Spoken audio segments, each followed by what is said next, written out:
jab, uppercut, leave you laid out on the floor. Try to duck and roll, hit and miss, now you counting stars. Should've practiced more, should've hit the mask, get out there more. Claim that you're the best. You gotta show me, son. Actions over words, baby boy. Is you real or what? Talking way too much, world come. Back sports, talking way too much, world come. Back sports, talking way too much, world come. Back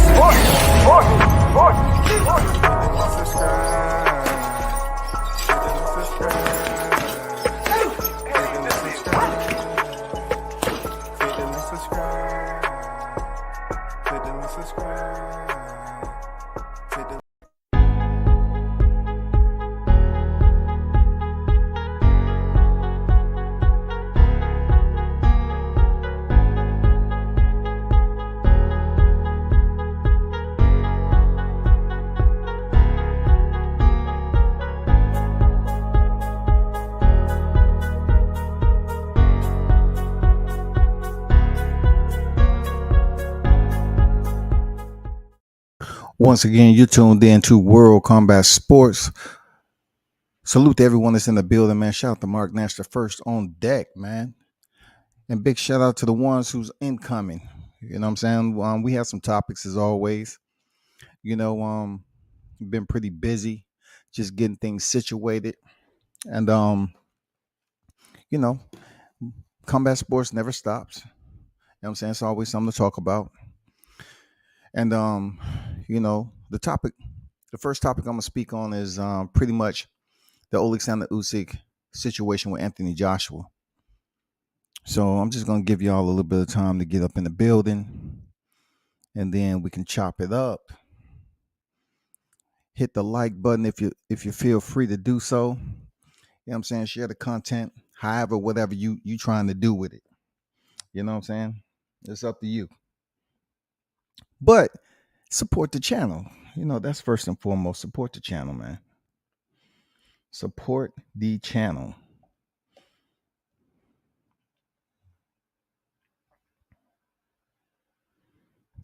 Hey, and while you at it, follow me on IG, man.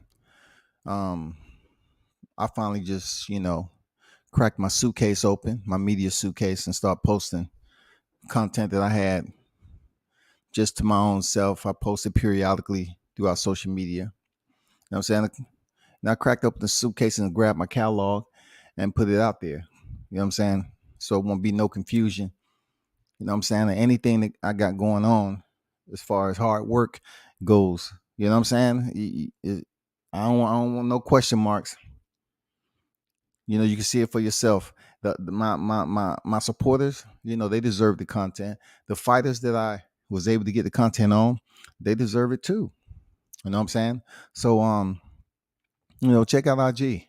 It's going to be strictly about my content from now on. I'm not posting any fight updates, any of that shit. I have too much content that's out there right now that I've been able to get and archive. And I haven't even started posting my videos. Like, I have so many videos that I haven't even posted yet. And I think I'm going to just post them on IG. I might think about YouTube, I might think about that. But right now, I'll probably just place them on IG. And then, the stills that y'all seeing of the fighters, photography, videography, all those was taken by myself. You know what I'm saying? Yours truly. And all the other content you see, everything I put out there is my content, my pictures, my video, and I hope y'all enjoy it. You know what I mean? So, Anthony Joshua, his opposition, Alexander Usyk, who basically defeated Anthony Joshua in their first outing. Alexander Usyk, former cruiserweight, undisputed, finally got his shot after fighting Chase Witherspoon and Derek Chisora. He made very good with that. He went in there and he basically forced Anthony Joshua into his second loss. You know what I'm saying? And that wasn't the first time we seen Anthony Joshua in a predicament. You know what I'm saying? But it only shows that Anthony Joshua has a problem with very tough individuals individuals that will box him that's not as flat-footed as he is. You know, Joshua, in a sense, is very robotic. He can be predictable a lot of times. And, people look at, the knockouts and his rise. Yeah, everybody's opponent is different when you on the come up. You know what I'm saying? When you climbing up the ladders, it's different. You know, I mean, boxing has politics. It's many of things that goes on with boxing that opponent can rise up to unified champion. I still think to this day that Anthony Joshua has a problem with his chin strap. I don't think he has the strongest beard at the end of the day. I think if you touch him on there the right way, Anthony Joshua will get hurt. As far as his aesthetics goes, they did an awesome job with building this guy up to look the part. They did. I mean, Anthony Joshua was up to like 250 plus pounds at one point in time. Built. Trying to build him into a modern day Muhammad Ali, which Ali wasn't built. It looked like Ali never even did a push up. But Joshua changed his uniform from red to white, and they tried their best to hail him as the new coming. You know what I'm saying, of Ali, but in the UK. It's not like Muhammad Ali don't have losses on his record, but when it comes to Joshua, he's nowhere close stylistically to that of Ali. But what's been put out there in the media is, we know Alexander Usyk is over there in his home country defending.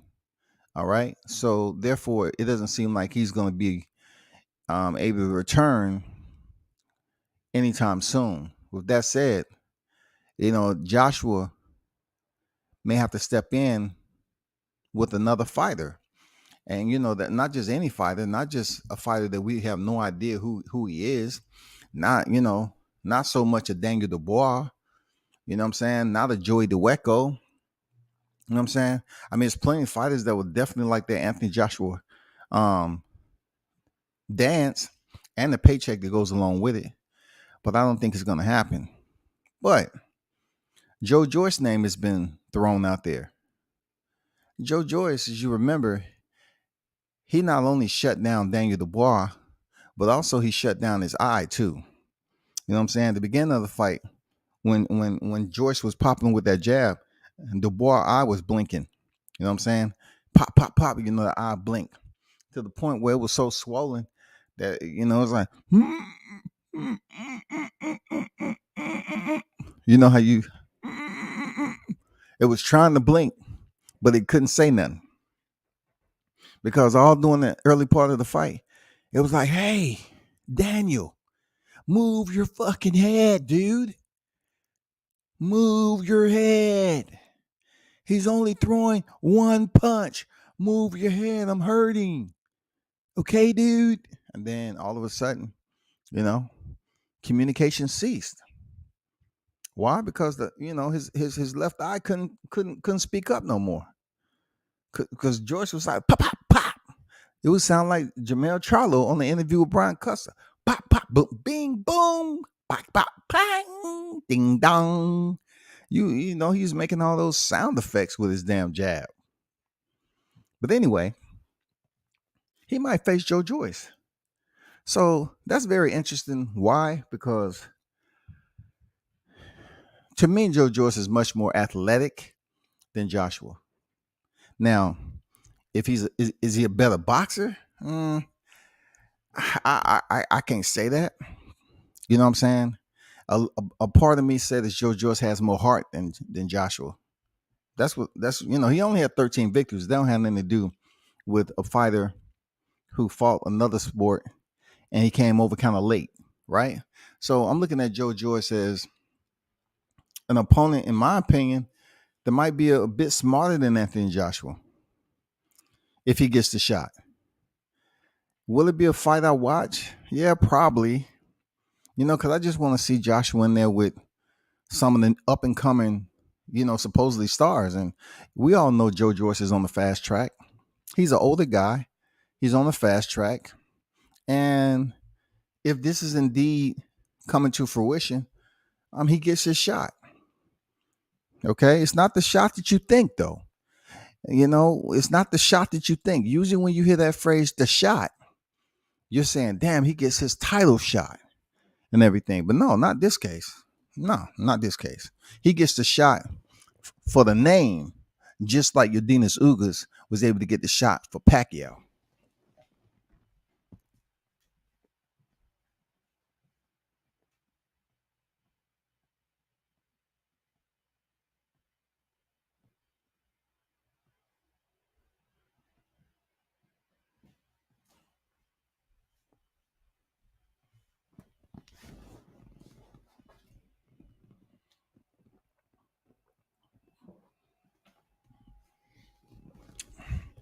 Yeah, he might get the shot. That's the shot at Joshua's name because he has no titles. The only title he has, in a sense, to be a bit facetious but yet comical, is the title of his name. You know what I'm saying? Hopefully, that didn't fly over people's scalp. King Mitch on deck, man. I see you. DBMH on deck. Mitch say, I don't see Crawford beating Jermell Charlo at super welterweight. There's a few heavyweights in the top 10 that would beat Anthony Joshua. I haven't even put that thumbnail up yet, Mitch, but thanks for being a star pupil. You know what I'm saying? Thanks for being a star pupil. I haven't even put that thumbnail up yet. I got, this is what I'm going to bleed over to, the Hummy McGee Jermell Charlo situation. But you all on the other one. You know what I'm saying? That's like one of the last bullet points, because my boy Crawford, you know what I'm gonna talk about with him. But with Anthony Joshua and Joe Joyce, I look forward to, if that fight indeed comes on the roster, I look forward to seeing it on the calendar. You know what I'm saying? I look forward to seeing that shit, because I want to see Joshua fight somebody that has a little bit of stock to their game. And Joe Joyce does, man. Like I say, he's an older fighter. And my opinion, he's more athletic than Joshua. So if he's able to go in there and frustrate him, I don't know how long he'd be able to keep distance like he did against Daniel Dubois, use his range and line up that jab. But I do look forward, if that fight's coming, if they're going to mark the calendar for it, I'm paying attention. Moving on to Jermell Charlo and Hummy McGee. This is a good fight for Jermell Charlo. I don't see it any more than a Sergey Derevyanchenko. But there's a mystery behind Hummy McGee. One point in time when I was watching him at 54, Hummy McGee fought like 5 times, I think. Like 5 times in a year. This dude was fighting. And then it was almost like, okay, I mean, what's so special about this dude? And then before you know it, he relocates from 154 to 160. I mean, we still curious about Zorro. Hummy McGee is the Zorro of boxing, bro. Hummy McGee is the Zorro of boxing. He's 1 minute he's there, 1 minute he's not. 1 minute he's there, 1 minute he's not. He is the Zorro of boxing. Now, the PBC supposedly has offered Hummy McGee the shot. So this is one of those deals where I'm hearing the WBC potentially will order Carlos Adames, and then you hear this, that the PBC has offered potentially Hummy McGee and Jermell Charlo. If I had a fight that I wanted to look at out of the two, I definitely want to see this one. I would want to see Jermell Charlo and Hummy McGee, because Hummy has enough fights. He has enough experience. You know what I'm saying? And championship, both of these guys are champions. And, why not? It would be interesting, because a lot of people still don't. They're just, like Hummy McGee, people are just starting to pay attention to McGee. They just starting. Now, I'm not talking about hardcore fans, because I've been seeing him ever since he's been, coming up. But as far as him being a popular name, people are starting to pay attention to Hummy McGee. And what better way to pay attention than the Mar Charlo fight? Let's let me take you through some information right quick. Mm-hmm.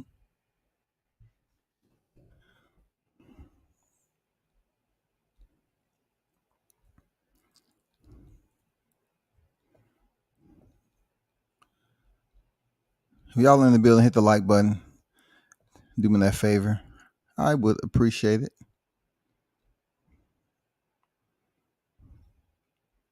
I'll get back to that. I get back to that. I would actually pay attention to see this fight. You know what I'm saying? Hamid McGee, because people are still trying to find out, who he is. Should they pay attention to him? Is he, the future of boxing? Is he gonna be something special? You know who Hamid McGee remind me of? You know, if we're talking about black fighters, because he's a decent fighter. Real talk. Hamid McGee is a decent fighter, but not too many people respect him for any type of star power. Like the glimmer that he has, it's just like dull as I don't know what, man. I'm pretty sure he's a diamond that can be polished up, but people in the Hispanic boxing community probably look at Hamid McGee as a Danny Jacobs of over here in the US. You know what I'm saying? He can fight. He can go in there and get it in. But like people really don't have nothing to look forward to when Hamid McGee's name is mentioned. They know he's that fighter. He's undefeated. They know a little bit about his box rec. Now, they really gonna pay attention to him when he faces Jermell Charlo. You know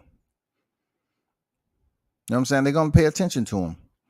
I think it's gonna be less of a factor if they pay attention like they did Sergey Deryanchenko. Now, a lot of people gonna frown up, say, "No, Sergey had experience, bro." You have to look at it. Like Sergey had the opportunity twice with the IBF, and then they moved him up to that experience from both of those IBF shots and the WBC. That was a crazy experience for Deryanchenko. Now Munguia, who, in my opinion, he's coming in at the right time. He's coming in at the right time to fight Jermell Charlo. Why? Because the talk about Jermell Charlo, that when he starts to crack his lips apart, doesn't give me the impression that he's willing to move up to 168. These are the lions that really unsure on when to growl or when to meow. When to growl or when to meow. I'm hearing a bit of meowing. You know what I'm saying? For real. Because lions, in my opinion, they may size up, their adversary or their foe. Another lion is coming to take over the pride. But they don't take long before they engage, period. That's just how lions mentality is. But with the Charlos, they have been one of the two of the most astute lions in boxing. I mean, these lions are very versed in checking body language and behavior and everything else. And with that, they make their intelligent decision on whether they choose to engage or not. Now, if you remember, the Charlo brothers used to be all crazy and erratic back in the day. Like more so Lil Charlo. They was all over the fucking place. Used to disrespect people. If you remember the Gervonta Davis and Adrian Broner situation when he was mad that they saying he was on coke, and then the disrespect he did with Jared Hurd with his family when he was unified champion. It's many of people. The situation he had with Tony Harrison, he's been all over the place. But for Jermell Charlo, he's considered the cooler. He's considered the more mature one, right? But even with him, I've heard his language say, "I am 160 pounds." Jermell Charlo did not give me the indication that he fully understood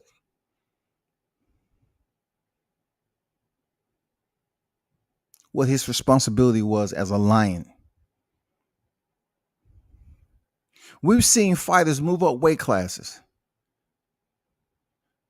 As much as I don't like to use this equation or analogy, I have to, because for Jermell Charlo, he has been he's been a part, he's been a resident in one of the weakest divisions there is in boxing right now. And what's crazy about that, it's not like you have some sorry names at 160 at that time. You had Demetrius Andrade, you had Gennady Golovkin, you had Canelo Alvarez before he vacated and Yoel Murata came on the scene. And then, of course, Jermell Charlo. And neither one of these dudes wanted to fight one another. That was absolutely crazy. It was just, one of those, situations that you wish you could mediate. You can go in there and try to talk and say, hey, this what I think should happen. This what I think should happen. Are you on board with that? Can we make this happen? It wasn't no mediators in there. There wasn't anyone to speak to these guys. And Jermell Charlo, he really never gave me that confirmation that he's willing to fight the big names. It just hasn't happened. Like when I heard he was fighting Sergey, I was like, shit. They forced him into fighting Sergey. They made him a Mandy. It's not like Charlo was up here roaming through the 160 block, speaking, talking to himself. I need competition. Somebody fighting me. That wasn't going on. He just haven't gave me that strength. When it came to Benavidez, he say, he's a 160 pounder. But yet Canelo, who I don't like to use in every analogy, but you have to.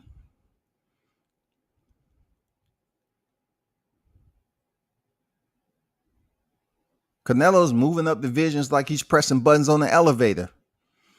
Every time you goddamn look at what he's doing, he's going either up or he's coming down. Up, he's coming down. He's basically going where the fuck he want to go. Charlo, you stay around long enough, you're going to fight somebody. So let's see if this fight is just talk, just to get attention, because the Hispanic fans are going to like Fahmy McGeer to go in there and dance with Charlo. They absolutely gonna play every type of music possible for him to go in there and salsa with Charlo for a championship fight. And it's gonna be one that people watch because it's a solid fight. It's a solid matchup. I like it.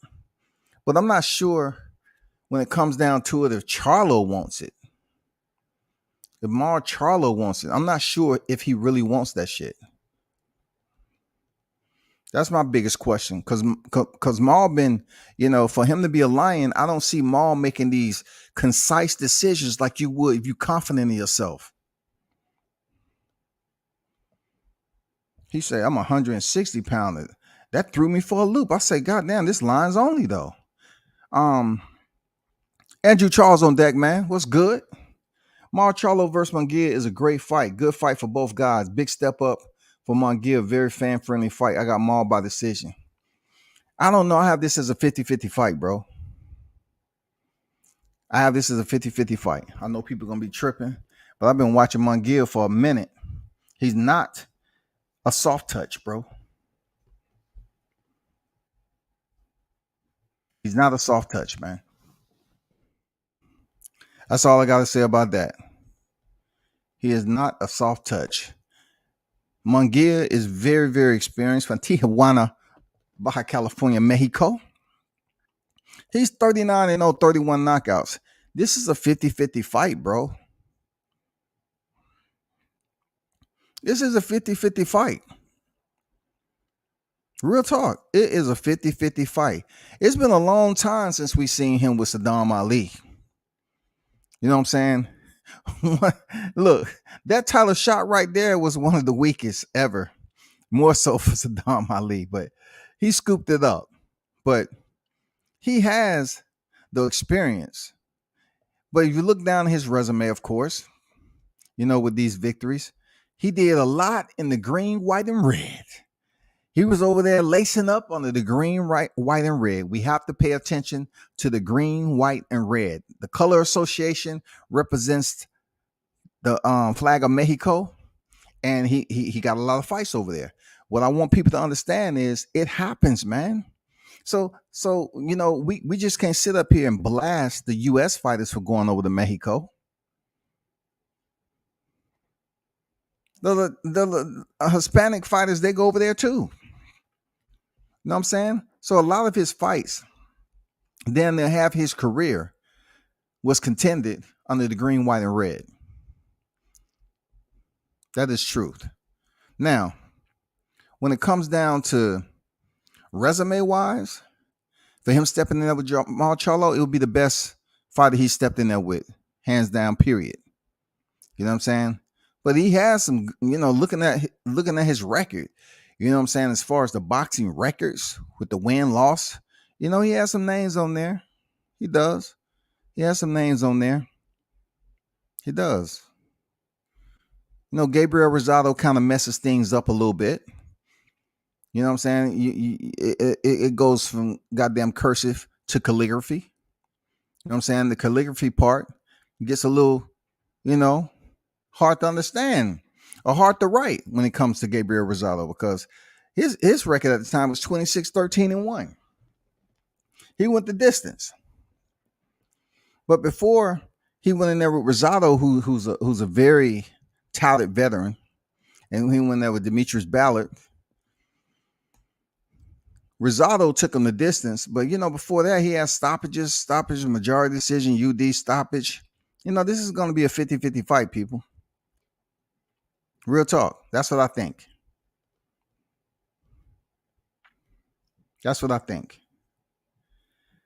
Maul the better boxer over Mel, in my opinion.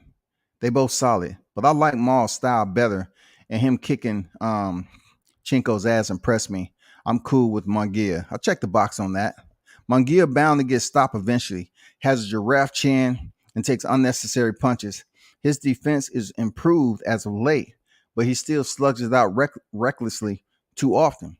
And the only thing I can attribute that to, King Mitch, is the fact that, he is Mexican, right? Come on, he's from TJ, bro. I told you, I used to go over to TJ and watch fights when I was a teenager. When I just joined the Corps, I used to go in California over to Mexico and get the fight. Back then, dirty. But you have to understand, he's all about the Mexican style. He's cut from a different cloth in this boxing game. He's from TJ, Tijuana. He has a different purpose when it comes to his style. His people will support him, yeah, but they expect him to go in there and be reckless, like you said. They expect for him to, that chin up in the air, he's going to have to correct that shit. Is it somebody in the 160-pound division right now who can correct it? Who can correct it? Because my understanding, who can correct it? Who can make him pay for it? That's the bigger question. If nobody can make this man pay for his chin being up in the air, he's going to end up going quite far, getting away with it. That's just the end all when it comes down to it. They barely have any solid competition across the board up there. When you look at Demetrius Andrade potentially fighting for the WBO interim super middleweight, who's next in line with that? Chris Eubanks is going to try. Carlos Adames, they talking about trying to order Carlos Adames to fight Jermell Charlo. So in the WBC right now, you got Hummy McGee and Carlos Adames. And then Chris Eubanks. So that's going to be very interesting. You know what I'm saying?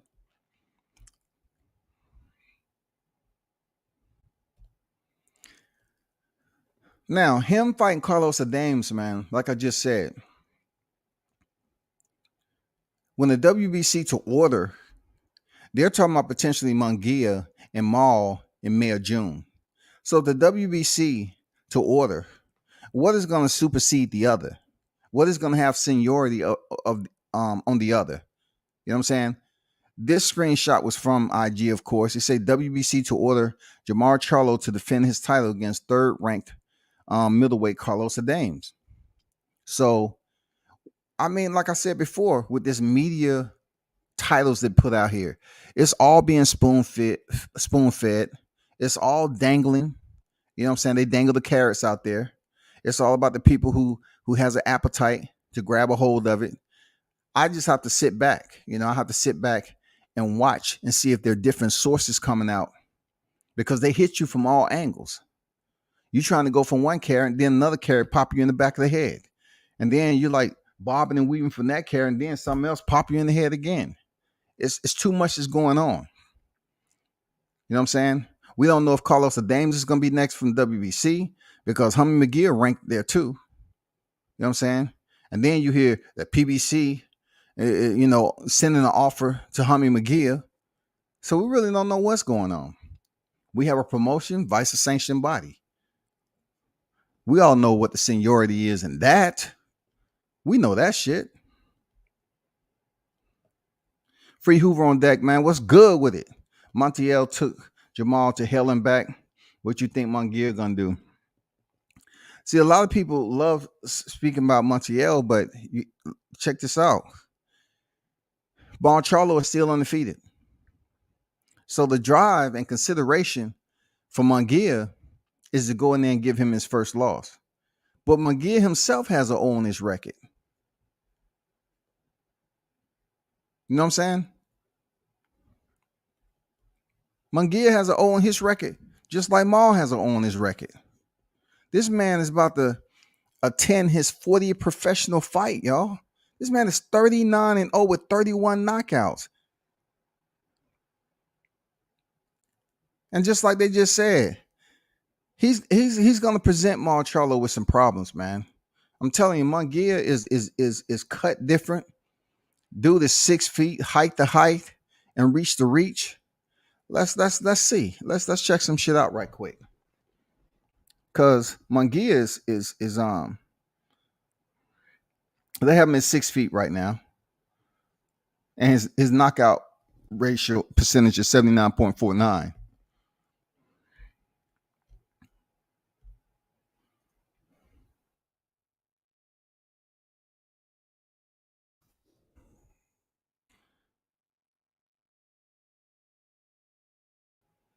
Jermell Charlo, sits at 32 victories, 0 defeats, and 22 knockouts. He has a little bit, just a smidget, of a lower knockout percentage at 68.75. Same height, 6 feet. You know what I'm saying? Reach 73.5, which is not anything crazy. They don't have that Sebastian Fundora reach. I think Sebastian Fundora reach is somewhat like 15 feet. That's each arm. Tall as that dude is. But you have to understand that he has an O on his record just like Munguia. And that's going to be the determining factor on who wants it more when they step into the square. When the O's are on the line, man, the wheels move a little different. You know what I'm saying? I'm talking about the wheels that's in their head. Like they want that O on their record. It looks good to have that O on their record. And I say it's a 50-50 fight.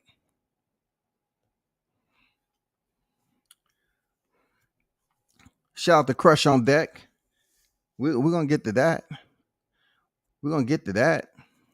He said Mel worried about who? Mel will, I think that's Wash. I'm not sure. Bud Easy. That's a lie. King said Munguia is fighting opponents they know can't really knock him out. When he steps up in competition, that would be his downfall. He's trying to work on the defense, but his style is to bang it out. Look, this is why I feel, let me take this down for a second. This is why I feel that it's a 50-50 fight, because it always take me back to how technically sound, when we had my boy Vernon Forrest going against Ricardo Mayorga. Technically sound, way better fighter, way better boxer. Ricardo Mayorga was, just swinging to, wildly, no discipline. You know what I'm saying? He's just throwing everything. It was a street fight to him. He didn't give a damn about anything. But you see Vernon Forrest, he has much more of a discipline that you can relate to in boxing, and he still couldn't beat him. Sugar Shane could. But then Sugar Shane lost to Vernon Forrest. Vernon Forrest couldn't beat Ricardo Mayorga, dog. Sugar Shane could, but Vernon could beat Shane. So when it comes down to Munguia being this Mexican style type fighter and him stepping in there with Maul, man, it's gonna be a test of will. Definitely, who wants it more? Period. Now, some people look at the Mexican style and they can say just what Mitch said. Oh, he keep on moving up. It's gonna do this. It's gonna do that. Who though? Where he's at right now, who is gonna give him that? Let's extract Canelo out of the equation. Who's gonna do that? I don't see Demetrius Andrade coming into the picture anytime soon. Leave him out the frame. Who is gonna make him pay or introduce him to something that he's going to remember for quite some time, all because he decided to not fix a part of his game and keeping his chin tucked? Who's that guy? Is it going to be Triple G? Who at 60 is going to make him and hold him accountable? That's the question you got to ask yourself. If Maul can't do it, who else at 60 is going to do it to Munguia? That's how I look at it. I look at it like a Ricardo Mayorga type shit. Like sometimes you styles make fights and you get these fighters that match up well with someone, even stylistically through the eye test, they don't. You know what I'm saying? They have a lot of constructive criticism that flows their way, but yet they're still winning. Same thing with Ryan Garcia. Ryan Garcia, chin up in the air. Loves to load up on that dang lead. When slow ass Luke Campbell was ducking beneath it, slipping it, you start to ask yourself like, damn, is Ryan Garcia able to make adjustments? And boom, he got dropped. So now he's with Goosen. Let's see if he's improved it. I'm pretty sure Jaime Munguia is going through the correction process. I'm pretty sure he's going to come back and look a lot more smoother. I'm pretty sure of it, man.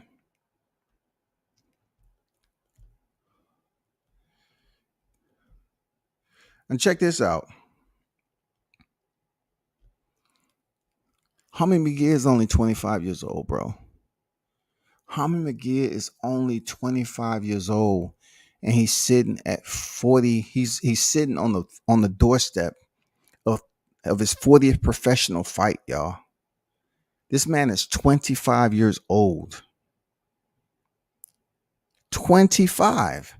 So Mitch is going to be around to see Jaime Munguia potentially move up to light heavy.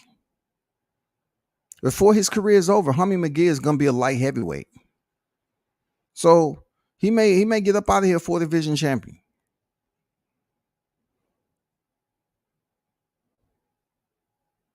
$25 years old.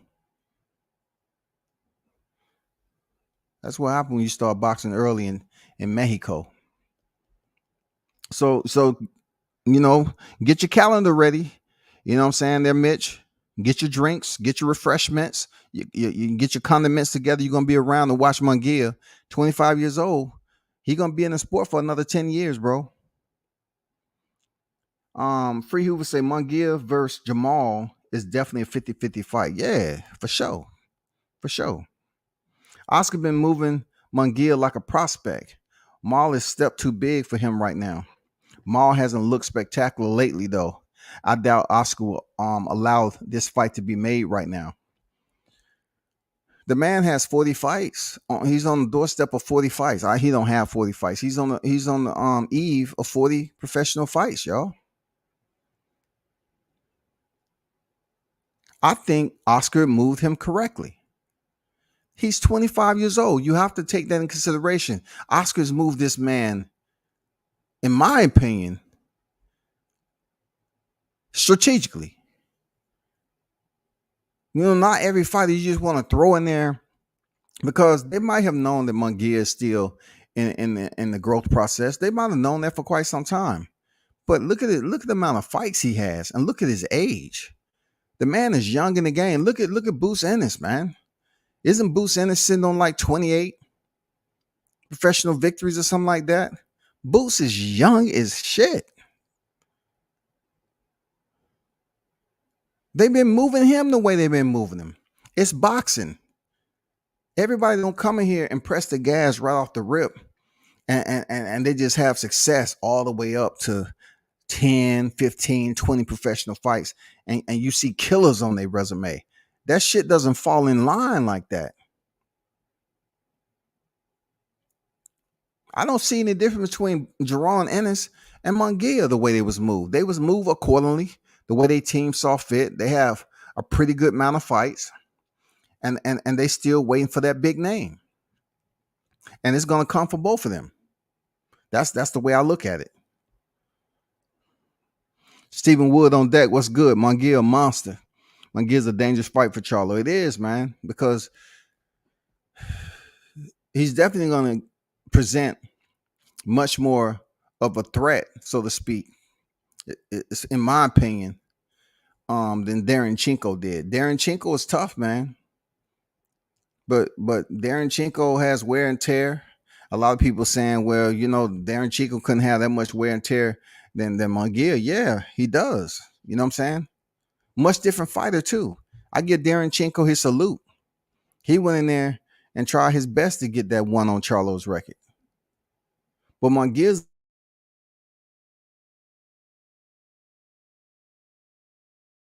if this fight does go down, he's going to be absolutely, this is going to be one of those fighters that people are going to absolutely posture up for. They're going to be like, yeah, we want to see this. Anybody saying anything less than a 50-50, they out their mind. You know what I'm saying? You can say what you want and you can be biased to your, a fighter that you can relate to, whether he reside in your regional footprint or not. This is a 50-50 fight. There's no ifs, ands, or buts about it. This is a 50-50 squat. This is. Now, who gonna win? Out of the 50-50, I can't even make a prediction out of that. I don't know if Mark Charlo gonna win. I don't know if Munguia is gonna win. I just know they match up very nicely. I hope the fight happen. Now, Carlos Adames, if they order that, people are not really gonna be here pumped up and say, yeah, we want to see this. And, it's gonna give you the effect like, okay, all right. They're gonna give you that Montiel, like, hey, the fight happened when? Okay.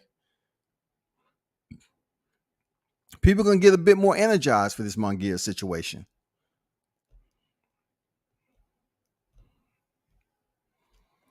This thumbnail right here has, a lot of interest to it because yesterday I just pretty much, just gave a rundown on the interview, another interview that Jermell Charlo was able to be live with the one and only man himself, the polymath of media, Mr. Brian Custard. Brian did an outstanding job, a good guy. I had the opportunity to interview him and speak with him on several occasions, even out there in Texas at the Carlos Ocampo fight. You know what I'm saying? I mean, Brian Custard is a good dude. I think, well, I know for sure that the interview he did with Jermell Charlo was one of his, this one that just went on was one of his most difficult. You know what I'm saying? Both physically and mentally. Because physically, he had to maintain bearing, as we call it in the military. Brian Custard had to maintain bearing when he was listening to Mayor Charlo become a garrulous type of individual, a very talkative boxer. He had to maintain his bearing because a lot of what he was hearing from Mayor Charlo, I know he wanted to just goddamn pick up his PC and slam it up against the wall. You know what I'm saying? He wanted to goddamn turn on some heavy metal and goddamn turn this shit into a mosh pit. Look, Mel Charlo was everywhere, bro. But when he got to my boy Terrence Bud Crawford, shouty. Look, I'm only talking about this fight because Mel brought it up. All right? This is the only reason I'm mentioning it. Now, I have to address the hardcore fight fans who really tune in and listen to people's word in boxing, because there's a lot of trash talking that goes on in this sport, right? So I'm listening to him somewhat address Terrence Crawford in a way earlier. He was pretty much telling us that he should fight Errol Spence. And a lot of us agree. But it's nothing he can do about it. You know what I'm saying? Yeah, you should fight Errol Spence. But for the way that he explained it, and once again, Brian Custer gave him the floor and gave him the opportunity because he was in his mood. You know what I'm saying? He was expressing himself. I put type F up there, and I totally forgot before I closed it out what that actually meant. It's just a word I learned a long time ago as a teenager. Flibberty gibbet. Now, flibberty gibbet is a word. I made so much money off flibberty gibbet. It's an actual word. It just means, the synonym would be considered loquacious or garrulous, okay? And Mel Charlo is just a talkative individual when it comes down to it at the end of the day. But how he explained and demanded that Crawford pretty much bow down and be the challenger, you know what I'm saying? And then he also expressed to take a little less money. He's telling somebody with a much more decorated career to take less money than someone like Errol Spence, who has fought Kell Brook under a year from having his orbital bone fragmented, damaged. Then to come over here and pick up a second title from Sean Porter, who had a history of losing to the big names. Kell Brook took his dang IBF title. You know what I'm saying? So if I really want to be petty and enlighten myself, I can say that Errol Spence benefited from Sean Porter a lot. He benefited from Sean Porter a lot because he had Sean Porter old IBF title, and then he was able to fight Sean Porter for the WBC, the vacant one that he fought Danny Garcia for and won. I'll take nothing from Sean Porter for fighting for a vacant title. But losing to Kell, losing to Keith Thurman, Sean Porter stepped up to the plate for these big names. He lost. In my opinion, his career is not more decorated than Terrence. He defeated him in 3. So you have to recognize he was undisputed at 140, just like you recognize Josh Taylor.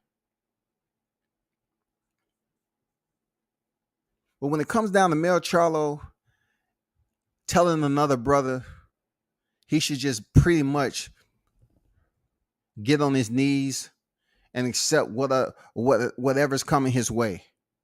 You know what I'm saying? Whatever's coming his way. Now, at that point in time, I really thought he was under the influence of something. Because I'm looking at me, if I was to tell, like I heard my boy say, the incident that he had with Mel Charlo and how he helped Mel Charlo out by returning his wallet. And then in another environment, he was saying hello. He said, "What's up?" to Mel. And Mel, said, called him a whole ass nigga or something like that. In front of his girl, in front of his wife. Now, explain this to me. Do you think if someone told Mel Charlo if he was facing another black fighter at 154, and let's just say Mel Charlo had one title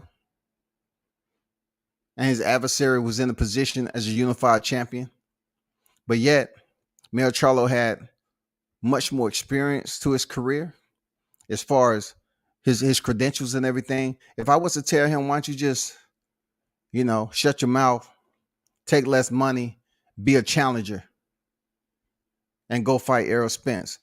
Look, the whole entire conversation has been active for quite some time. There's nothing else we can do out here in this landscape. There's nothing else we can talk about. We've talked about this from front to back, side to side, over, under. We've covered all angles on this topic. There's nothing else we can do about it. Then it comes to the thumbnail, right?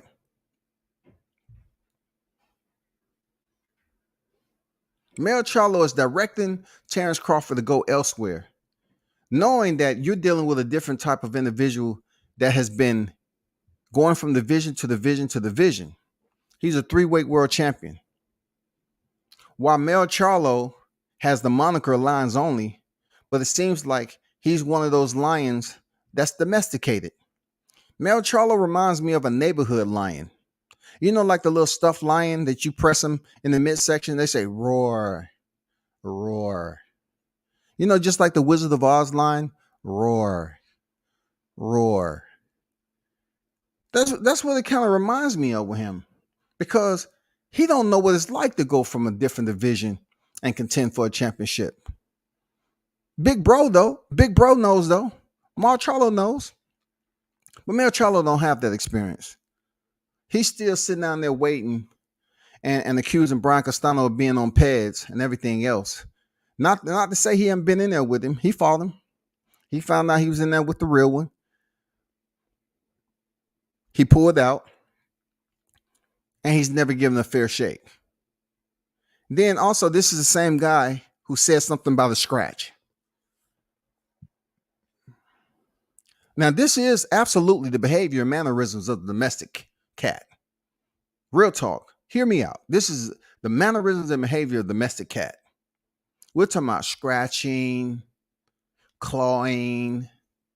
We're talking about him, a kitty cat trying to dang roar, but it keeps coming out like a meow. For him to address Terrence Bud Crawford and tell him what he told him, and then turn around and say, hey, you don't want to come up here and mess with me because I'll knock you the fuck out. So that's all the more reason to understand that your stablemate, Errol Spence Jr., accepted Mikey Garcia from 2 weight divisions below, 135 to 47, with open arms, and gave him the bag. Gave Mikey Garcia the absolute bag. Why is it not something that you want to see Terrence Crawford do? Because he black? He doesn't get that same respect? I mean, hey, check this out. I'm gonna keep it abrasive. I'm gonna keep it sandpaper-esque. You trying to tell me you're trying to go after Canelo, and you'll say, Canelo, just drop down here to just below 160, Canelo, please. That's not a lion to me. A lion go to the fight. A lion sees a threat or someone that's going to come to the pride, and especially they got some little youngins going around. That male lion is coming over there to tear shit up. He's going to goddamn come over there to sink his teeth in you, and he's going to kill all the youngins over there. That's just what lions do. They're not going to raise somebody else's cubs, rather. So somebody explain to me, how does that work? Because I'm going to sit up here listening to this man's language. He doesn't seem like a lion to me. Like, I'm pretty sure, I'm pretty sure if you ask him when he finally came down from whatever he was on, I'm pretty sure he have a different damn story. But this guy's pretty much telling Terrence Crawford to stay in his lane, knowing that this man is a 3-weight champion. That tells me he doesn't have the experience of deploying. He hasn't deployed outside of 154 yet. So that's one problem. And then to say, oh, you might want to stay in your lane. Don't come in here and fuck with me. I'll knock you out. So as a lion, I'm saying to myself, that should be even better, because Terrence Crawford has a name. I don't care how many seats, that's always coming up and the topic of discussion. We're talking about the name. Terrence Crawford facing Jermell Charlo would do real good numbers. Really good numbers. And then I'm hearing that he signed with Probellum. But to hear Jermell Charlo talk about it, people, Jermell Charlo's up here saying, you should go over here to Al Heyman. He treat the brothers right. And look, I'm not denying that Al Heyman may be justified for all the compliments that's coming his way. You know what I'm saying? I never met the man, and I'm pretty sure a lot of his fighters have never met him too. They just speak of him as if he exists as an entity that they place eyes on. But a lot of them probably talk to him over the phone. That's it. But I digress. So therefore, if Terrence Crawford is signing with Probellum and not PBC, it only heightens the fact that how smart this guy is. I'm hearing my people speak, and they're basically offering Terrence Crawford to do something that they wouldn't do. Like you would hear them criticize other people for being Sambos, cones, and all this other shit. All because they're gonna say, oh, it's clout chasing, it's this, that, and the other. But you want Terrence Crawford to go over to PBC and lay down, chest to the ground, forehead to the floor, and allow whoever's there in his presence to understand that he is submitting. So you want Crawford to go over there and sign a however many fight deal just to face Errol Spence. You have two guys that's on the pound for pound list. You have two guys who's basically going to be under the same promotion. You have two guys who fight in the same division. That would be mayhem and chaos, bro.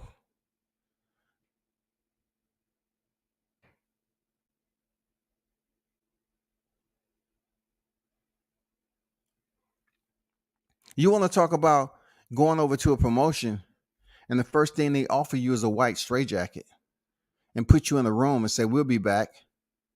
And then they slide the slide of the front door and they give you a cup. They say, hey, take this. Here goes some water. Take this. We'll be right back. And Crawford's supposed to say, oh, okay, if you say so. I never heard this shit before. And coming from two guys coming from a guy who considered himself a lion, it didn't make any sense to me. You know, Mel Charlo, he sounded weak, dog. And right now, I'm pretty sure Crawford would take full advantage of that weakness. Now, I thought for sure when he fought Tony Harrison in the rematch, I saw that line in his eye. Like, he was still loading up on some shit. I saw that determination. I mean, you could see it in his eye. He had that look. He had the eye of the tiger. You know what I'm saying? He had the eye of the tiger in that look in the rematch against Tony Harrison. But when it came down to whatever shit he's on, somebody didn't check the motherfucking cup.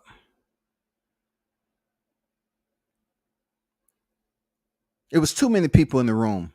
One person was probably saying, no, I don't want him taking that. I don't want him drinking that, okay? They walked out the room. The other person came in, gave him what he wanted, and he's sipping the shit out that cup. And from the first part, look, the inception of the interview, he looks healthy. You know, eyes not red. And then you see the motherfucking shit bleed over and the transitions. Now, you know, it seems like damn near his eyes crossed. They red. And he started going on a rant. Why should we, as hardcore boxing fans, listen to him tell another fighter that's in a lower weight class when he's chasing Canelo, right? He's chasing Canelo. Why should we sit here and accept that from another black fighter telling another black man who's a fighter? Both of these guys are at the elite status right now to just go and crawl in the PBC on your knees, put your palms on the floor, and show that you're submitting and take anything they give you. If that ain't some civility type mentality shit that we frown upon all the time, I don't know what to tell you. That's some ignorant ass shit, bro. That is some ignorant ass shit that Charlo said. Them boys, you're chasing Canelo. Canelo is moving up divisions, doing what the fuck he want to do, getting paid millions of dollars. But you're going to tell Terrence Crawford to stay in his lane? No, tell Canelo to stay in his lane. Oh, you ain't trying to piss him off, though, because you want to be all jovial and shit and kick it with Canelo. You want to be invited to the fucking party. And all these cats over here, protecting these cats are afraid to say something bad about them because you live in the same location. Cool, bro. Cool. But stop playing like that'll be an easy fight for Mel Charlo. Look what for Mel Charlo. Look what Tony Harrison was able to get done. Was Tony Harrison congratulated for his boxing against Mel? Yes, he was. Was he criticized for his lack of focus in the rematch? Yes, he was. Could he have still won that rematch? Absolutely. Absolutely. People were saying that Mel Charlo was a bigger fighter. He was this, that, and the other. All you have to do, if you want to see how hard Mel Charlo is, just go back to the damn Austin Trout fight. That's all you got to do. Go back to the Austin Trout fight. My apologies. I had to get that out before I lose my train of thought. And big shout out to the ones in the chat, man.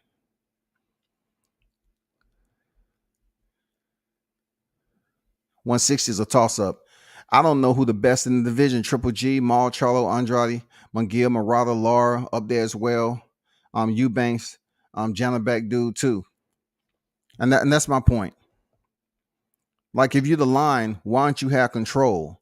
You have two lines, in two different divisions, but yet they meowing.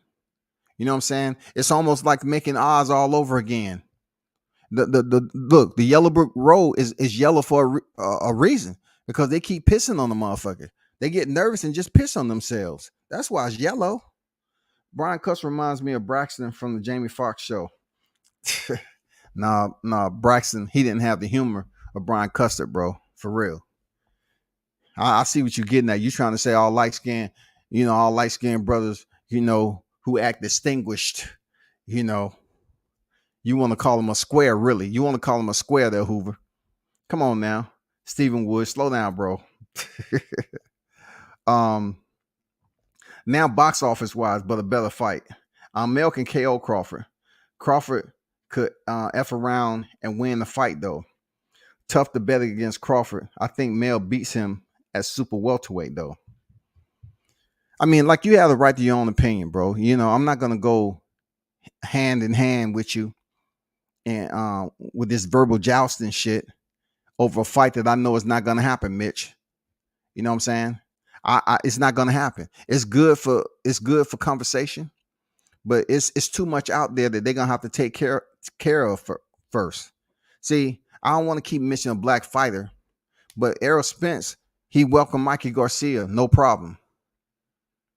Why can't Mel Charlo entertain the fact of having Terrence Crawford invite him into the damn living room?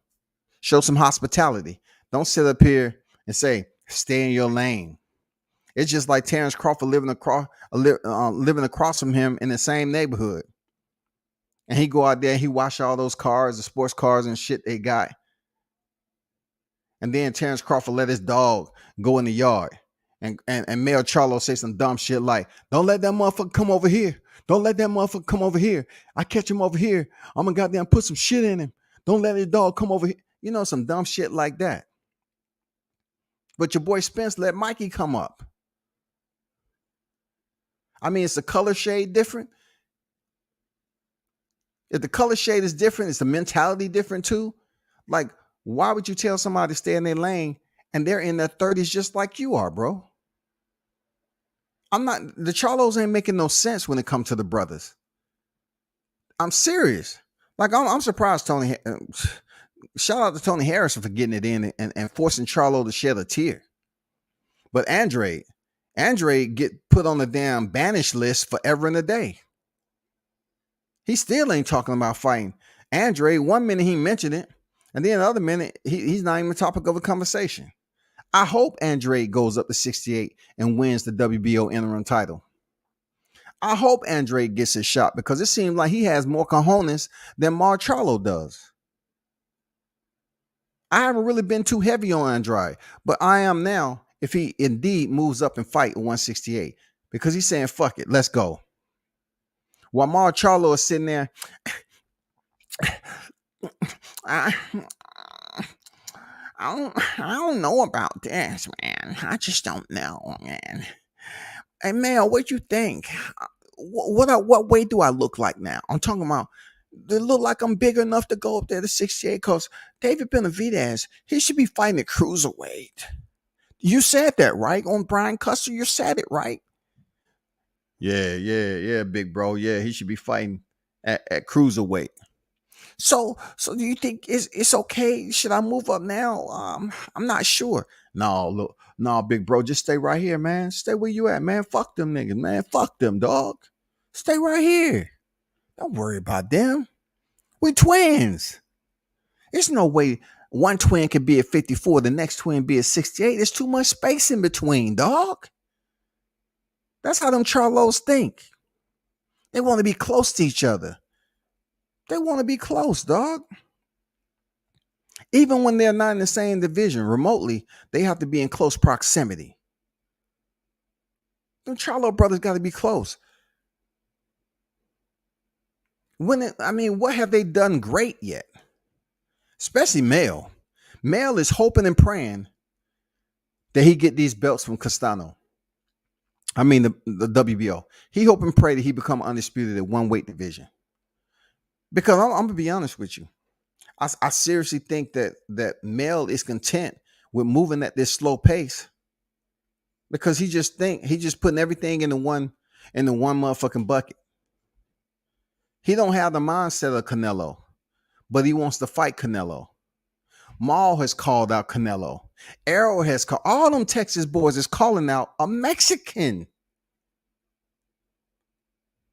Do y'all not see something wrong with that? I do. Wood might be right. Spence versus Crawford can be a dud like Floyd versus Manny. Absolutely. It could stink up the place real good. Real good. Floyd versus Manny was over marinated for my taste. Crawford Spence coming close to that point for me as well. I don't compare them in the same setting as a Floyd versus Manny. I just don't. Even though they've been in conversation for time after time after time. It's different. You know what I'm saying? It's different. Because, a lot of people head into that Manny fight, they thought that Floyd was gonna win. You know what I'm saying? They thought Floyd was a better fighter, even though it was Manny Pacquiao. Yeah, a lot of people believing that Floyd was much more the dominant boxer. With Terrence Crawford and Errol Spence, you're gonna have a divide. You're gonna have people that's going heavy for Errol. You're gonna have people that's going heavy for Bud Crawford.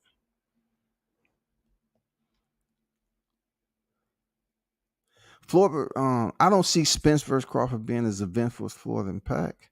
That fight would do great numbers. Crawford Spence gonna a big fight, winning if it goes down, but I would prefer not to have a full head of gray hair when it does. Hey, just think how I feel, Andrew. I might be goddamn getting back on here once a month and hey, my cash app. Just send me some money. I gotta get some tea. I gotta get some soup. And by the way, if y'all heard anything else, my eyes are bad now. You heard anything else on Crawford Spence?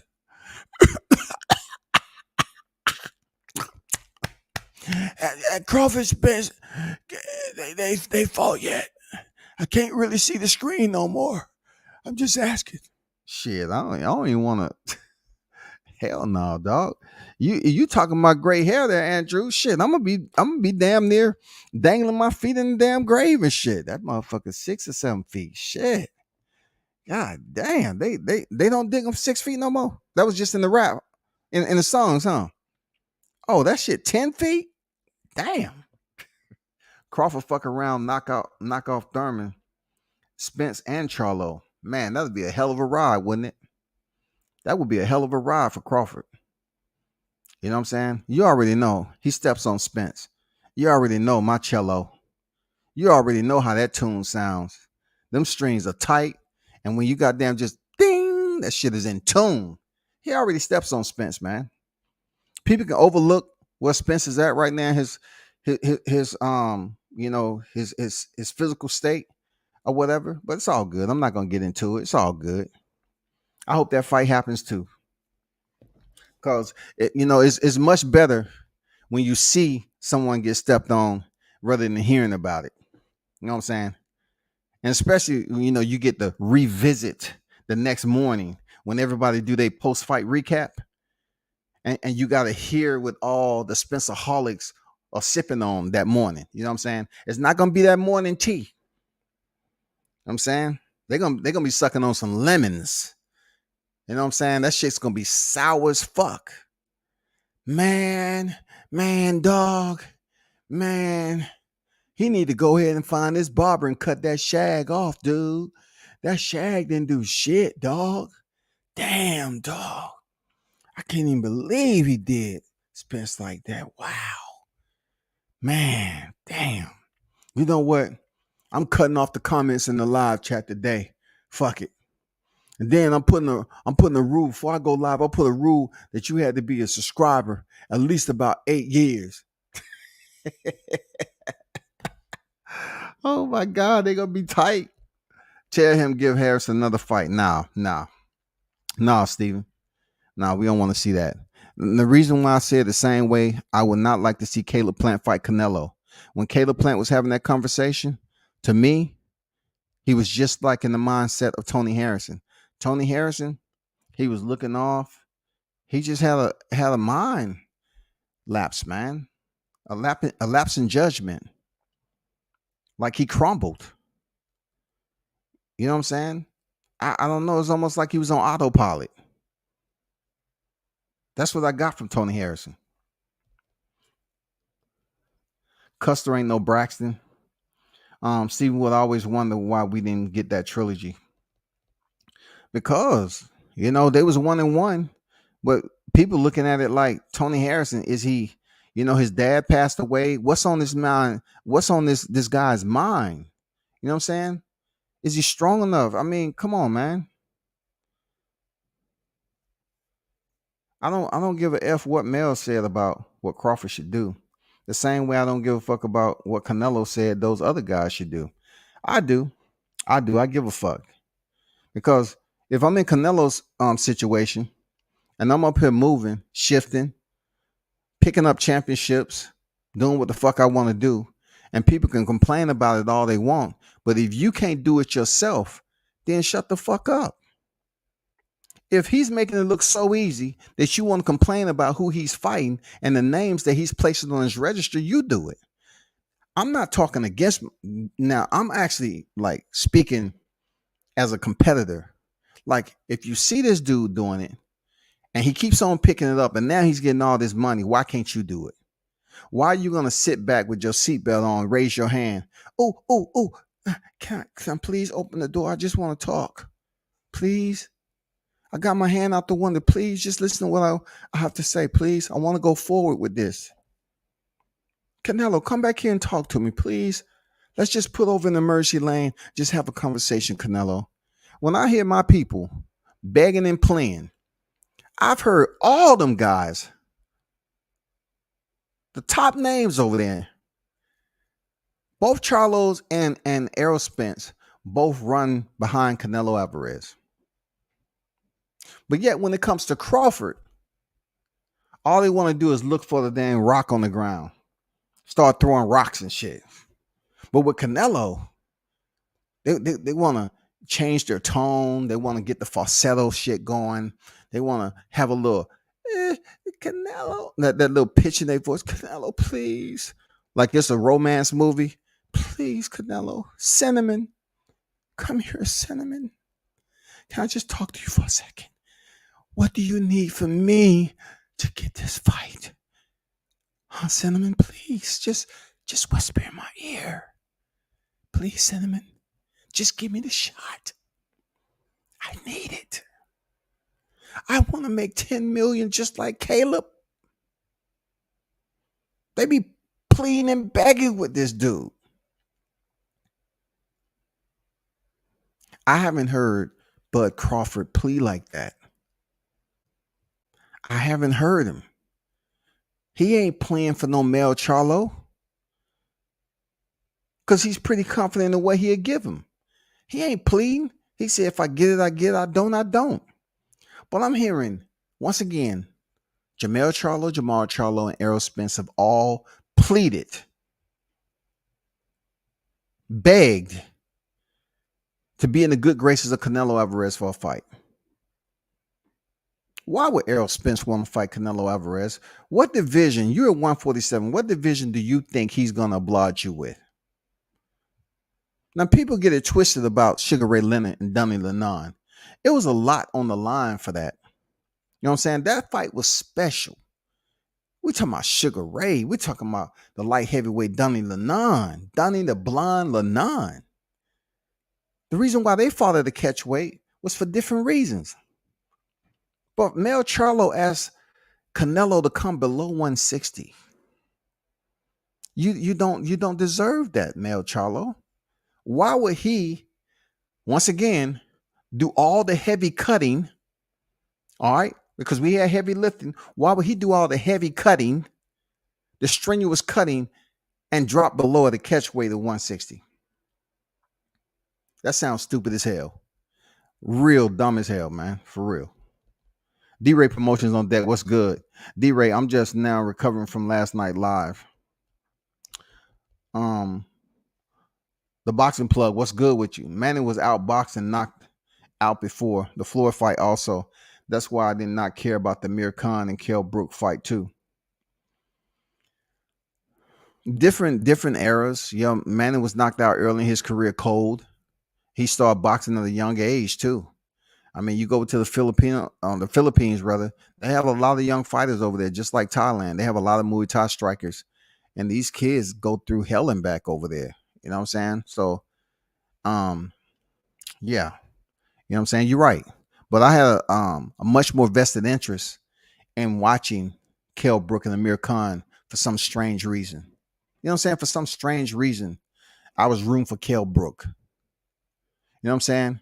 When, you know, I guess I never had the chance to actually ask Amir Khan anything. I just saw him quit. You know what I'm saying? I mean, when he fought my boy Bud, you know, and then on fight week, we never saw Amir Khan anywhere out in public. You couldn't see that man nowhere. And then he goes in there and quit. Anyway, Harrison got stopped and ain't been the same since. Ripped to his pops. Harris ain't been right. He's talking about going to Australia for a Tim Tszyu fight. He might get stopped again. I don't know. You know, Harrison is big for 154 if you see him in person. You know, Tim Tszyu right now is looking for the big name himself.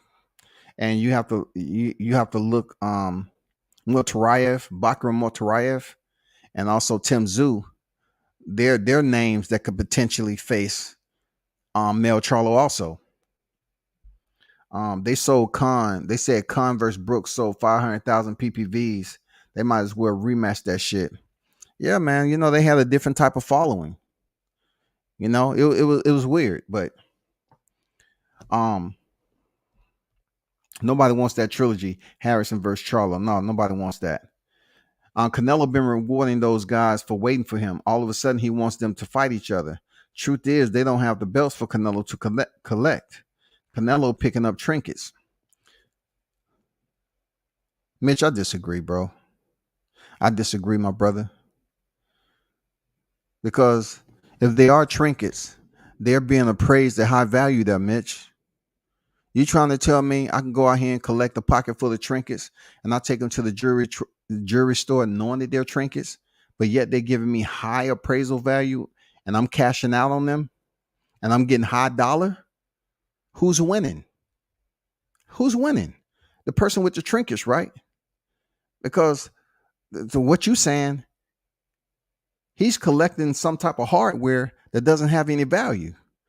But I say that's quite the opposite, because this dude is getting millions upon millions upon millions. You have 3 elite fighters that reside in the same state who is begging and pleading to fight this guy. So those trinkets that you're talking about, they have people paying attention there, Mitch. They have a lot of people paying attention for them trinkets. Real talk.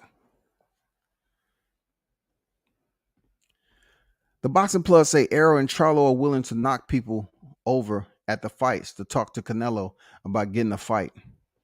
Man, it's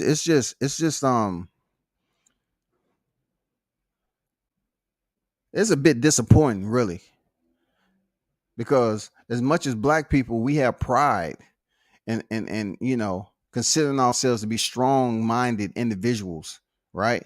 When it come down to this sport of boxing, you can become a superstar. Like, we just don't need to have just Floyd Mayweather as the measuring stick, right? As the measuring ruler. Somebody else can do it. They just got to go about it the right way. They have to make risk. They have to take risk. You know what I'm saying? They have to take risks. They have to be willing to jump out and take that huge risk and then come out on top. I don't see people doing that. Shakur Stevenson give me that mindset. And of course, Bud Crawford gives me that mindset. But we have a obstacle. We have speed bumps in the road right now. At 47, 54, 60. That's the whoop section. That's the whoop section. If you look at dirt bike racing, that's the whoop section. You go up, down, up, down, up, down, up, down. That's the whoop section right there. It's like speed bumps. They can say whatever. Y'all can sit up here and say whatever you want about Canelo Alvarez. When it comes down to it, the people that he's selecting, they happy to be in the ring with him. From Callum Smith all the way to Caleb Plant. So much that Caleb Plant got hands put on him in the face-off, and then he's up there having a kumbaya in the ninth. I just want to tell you how much, this has become a utopia, this ninth round. I think it's time for me to call it a night. I told my wife, I'll take her out to the best restaurant. I'm just happy. The funds are already been secured. You know what I'm saying? They're confirmed. I just want to go out here and do some things I never did in my life before, Canelo. And I want to thank you for giving me the shot. No, I didn't give you a shot. You have the WBO title. You're in the finest super middleweight. I didn't give you the shot. I had to come see. I know. But just take my compliment. That's what Caleb Plant was saying. Caleb Plant was sitting up there being all nice, bro. Now you got the two twins and a Spence. That's what you call them. The two twins and a Spence. They up here pleading and begging for a Canelo date night. They want the money. I know y'all don't respect that shit. I haven't heard Spence plead for a Canelo fight. He did, Mitch. You need to pay attention, bro. You need to pay attention, big dog. Come on now. Come on, Mitch. Come on now. Now we want to act like we have selective amnesia. When he was at the fight, and finally they put the mic in front of his face, and you already knew what the topic was going to allude to, and the guy alluded to it very, very quickly. He said, "Do you think we'll be able to see Errol Spence and Bud Crawford? We'll be able to see Canelo. We get the Canelo fight." Yeah, he was pleading. He was desperate. He was begging. You know what I'm saying?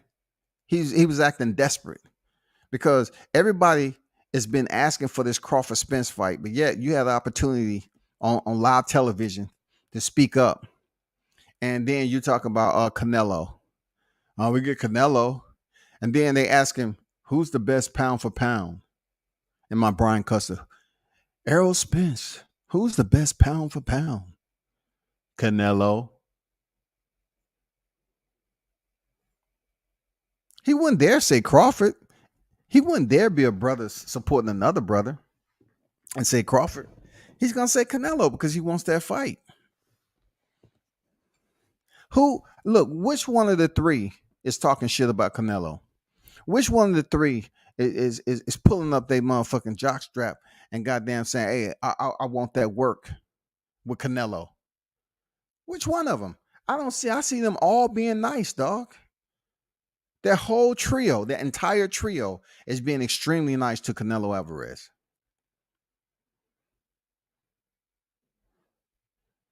Canelo chose Bivol because he has a belt. Simple. Payday, you want payday? I know that. Yep. That's all I'm trying to say. Like the whole payday thing. Okay. Once again, going back to the interview, Mel was saying in one sentence that we all going in here fighting. We got families and shit. Right? That's what he said. He was all over the place. Right? Then he tells Terrence Crawford what he should and should not do. He should stay in his lane and fight Spence, but he shouldn't go up here and call him out because he'll knock him the fuck out. So therefore, I find that's an easy acceptance letter right there. Somebody send over the term sheet, right? Let's get this cooking. That's if he can get past Castano, because hey, lo and behold, I heard another little crackle and desperation in that interview. I didn't give him my all. I just didn't give him my all. I wanted to give it my all in there. I want to go in there to the point where I just get totally exhausted. And I felt like I just left everything in the ring. Like when you hear that, that's a guy who's unsure of himself. Like you're trying to say you didn't go all out to the point where you challenged yourself internally. You know what I'm saying? That's the kind of language that I was getting from you. Like you didn't challenge yourself 100%. You held back. You held back because once again, I'm listening to the interview. You held back because you want to fight smart. You want to fight smart, but yet you say, "Oh, Brian, he never really hurted me. I hurt him several times in a fight." So if you hurted him several times in a fight, why the fuck did you have to make an adjustment? Why you just didn't do what you wanted to do initially and go in there and leave it all in the ring and break yourself? You know what I'm saying? Go out on your shield. Give him back the Mexican style he was giving you. You say you hurt the guy several times, but when Brian Custer asked you, what do you say to the people who said that Brian Castano rocked you? And you can know he was on that liquid ice. He didn't even get mad. He didn't get mad, y'all. Because that's something you have to live with. Brian Castano was digging. He was in there swinging shovels, and Charlo knew it. Charlo knew he was in there in a real fight that night. Somebody didn't prepare him correctly. And if it was DJ, shame on you. Somebody didn't do scouting correctly. Someone didn't provide the intel correctly because you didn't train properly for that Brian Castano fight. If you took him for granted. Seriously. If they took Brian Castano, who beat Patrick Teixeira, they didn't train right. You wasn't properly prepared.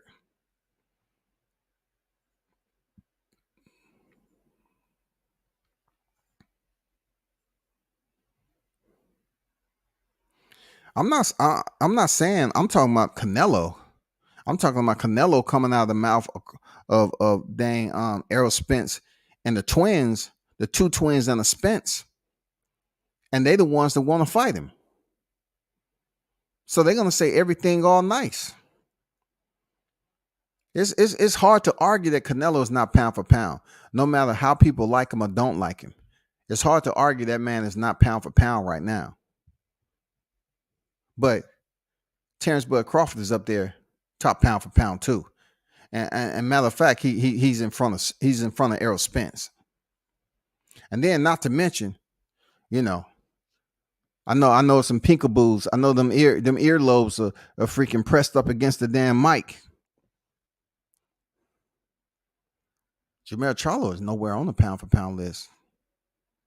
Jermell Charlo is nowhere on the pound for pound list. Errol Spence is, though. The twins are nowhere on the pound for pound list. Nada. But he's telling that man to stay in his lane. That's how goofy and stupid that shit sounds. Anyone who's trying to advocate and goddamn say, you know what, I'm gonna be an advocate for this. This what he meant. No, it ain't no this nothing. None of them twins are on the pound for pound list. And Errol Spence sits behind Crawford. Not one spot, maybe 2-3 spots. That ain't never changed in a while. But they won't acknowledge it. Because Mel will sit up here and tell him what he should do and stay in his lane. But he's excelled in the sport because he never settled just to stay in his lane like you. The person who's standing in their lane is Jermell Charlo. That's it. You're afraid to put that blinker on. You're afraid, dog.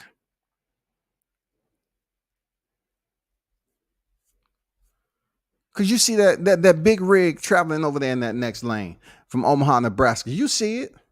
You ain't trying to get ran over. You in that low sports car and shit sit low to the ground.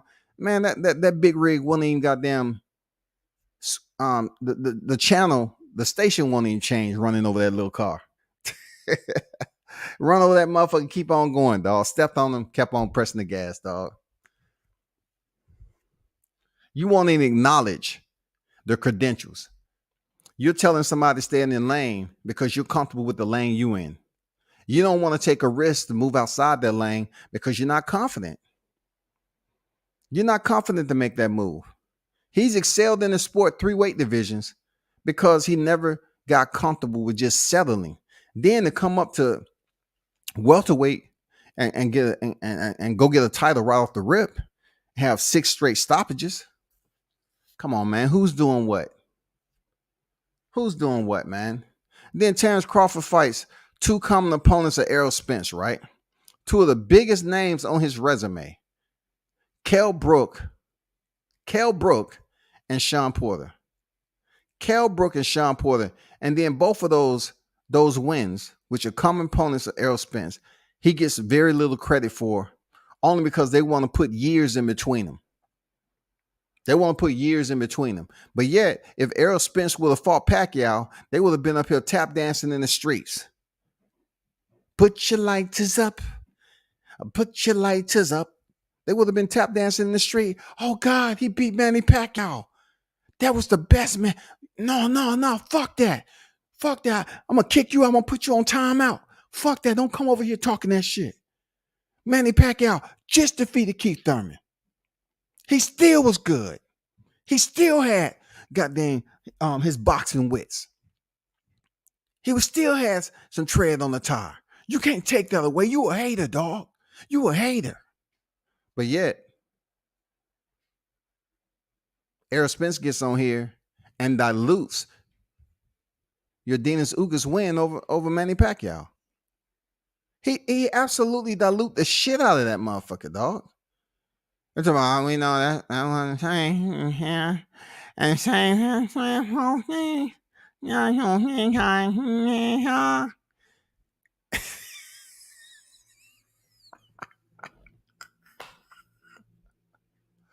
Man, let me stop because these cats be taking shit personal. Yeah, I had cats I thought that was gonna be cool, but this YouTube should be called the friend unfriend zone for real. Cause you think some cats you cool with, but they get mad because you don't support a fighter they support, and they just stop talking to you. You're like, dude. But check this out though. But check this out though. Errol Spence diluted the victory that Dennis Ugas was able to get over Manny Pacquiao, bro. He tried to say, "Oh, we know that one the same Manny Pacquiao and all that," but he was good enough to fight Keith Thurman. A Keith Thurman that Errol Spence didn't like because Keith Thurman didn't acknowledge him calling him out when he was unified champion. So what them Texas fighters over there, they hold grudges. So what come back full circle, Errol Spence was gonna give Keith Thurman a shot. He didn't give me a shot, I ain't getting him a shot. That's self-explanatory. 360. Karma is a bitch, ain't it? Then, look, you sit up here and you call him out all the time, and he didn't acknowledge him. Maybe he was injured. He didn't want to give you the shot. He didn't want to just give the belts away. But you got one of them, third party to get it, but you got it right there, Spence. You should be happy. You went through goddamn Sean Porter to get it. You should be happy. That was your defining moment right there. You know what I'm saying? You had a knockdown in the 11. You got the WBC title. Keith Thurman comes back and he puts his WBA on the line and loses to Manny Pacquiao. People's jumping up and down. And then when the news came out that Errol Spence was fighting Manny Pacquiao, they wasn't talking that bullshit that Manny's over the hill. He's done. They was praising her and talking, and that the Errol Spence is going to be the greatest. He's going to surpass Crawford on the pound for pound list, that he beats Manny and all that shit. But guess what?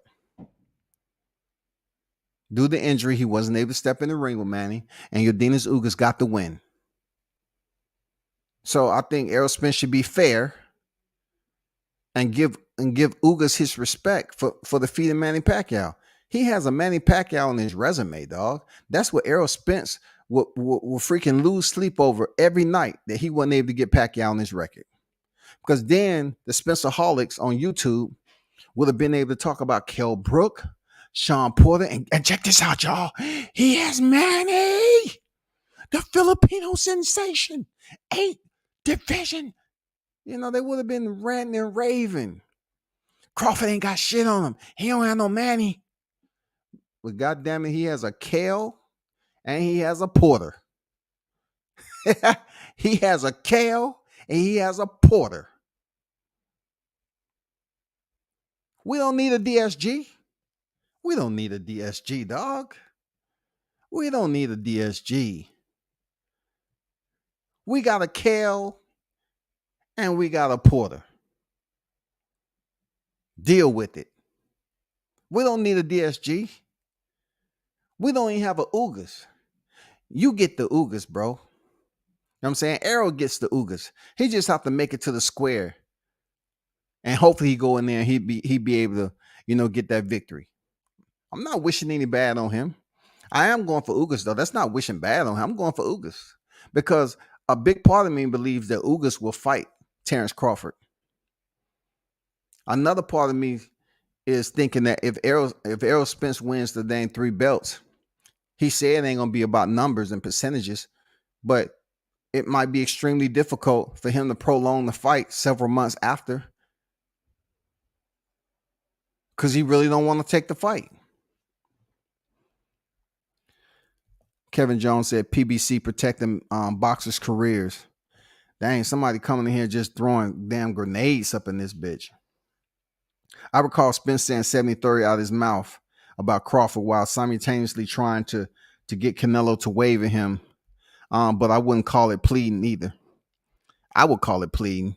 I would call it attention slurring, all that shit.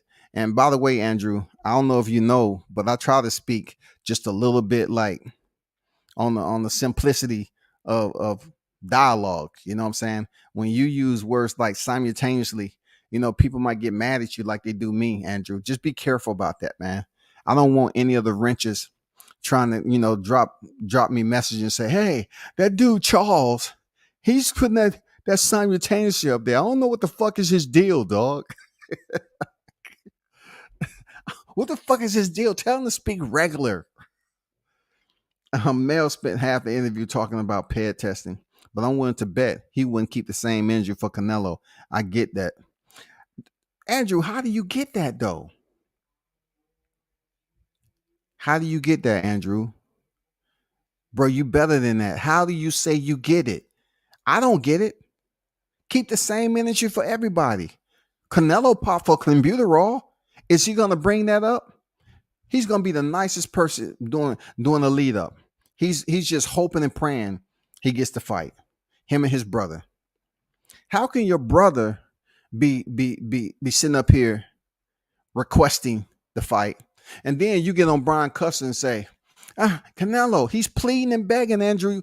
Listen to the interview. He's pleading. Canelo, you just drop down below once. That's begging to me. Then also Canelo is a proven dirty fighter. So are you going to keep the same exact energy that you kept talking about the Argentinians? Are you going to say, well, Mexican, they got so many fighters that's dirty. Look at Canelo, look at Oscar, look at everybody else in the past. Just like I I placed the accusation out there about Brian Castano. Keep the same energy with Canelo, bro. I want to hear Jermell Charlo come out of his mouth and say, yeah, I want to fight that dirty ass fighter Canelo. Go ahead.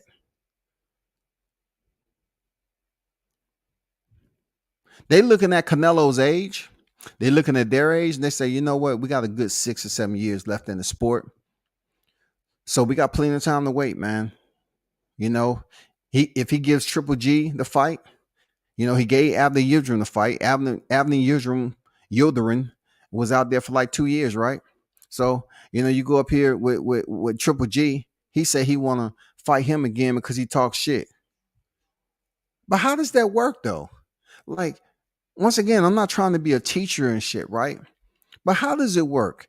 Triple G talks shit, he gets the fight. The Charlos are nice, and they get put on ice.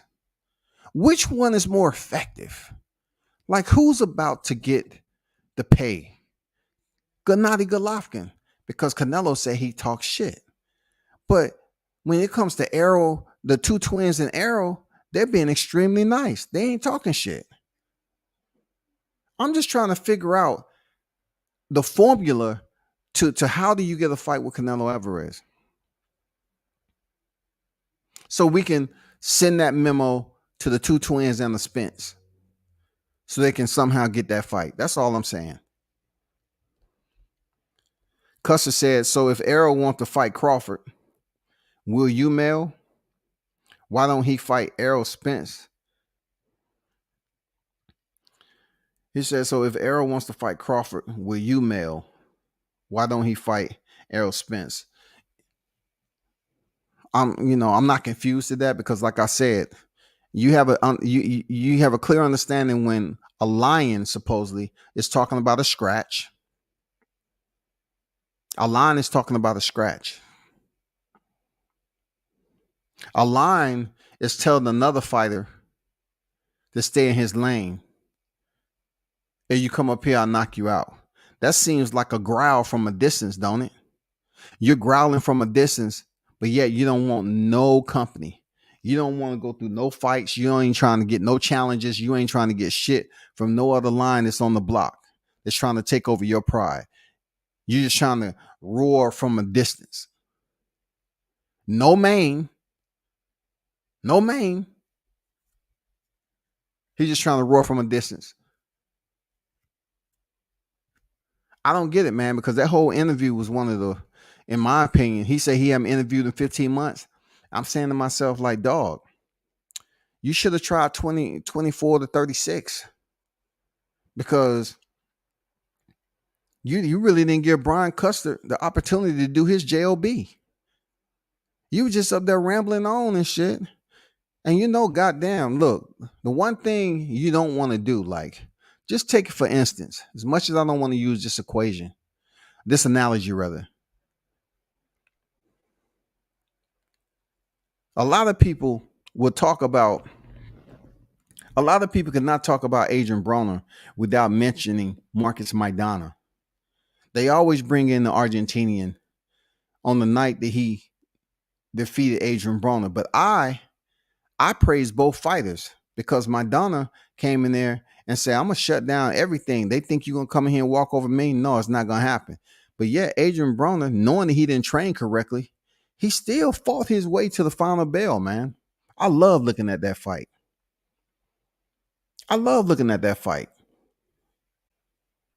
Maidana came in there with a point to prove, and goddamn, he woke the shit up out of Broner. They goddamn start boxing. Now that Jermell Charlo sit up here and said what he said about Castano, he's going to have to back that shit up. Seriously. He's going to have to back it up, bro. He's going to have to go and back the shit up. And the worst thing, in my opinion, you can say is a fighter that did not pop dirty. You're accusing them of being on Pez. You're basically putting defamation out there. You're placing defamation on their name. You're slandering their name. And you still got to fight this dude. You might have just gave him more ammunition, more motivation to come in here and take those belts from you. Because I'm going to tell you like this, people. Whoever's listening, I'm going to tell you like this. We do not want Jermell Charlo to lose those belts he got. Hell nah. I'm telling you, bro.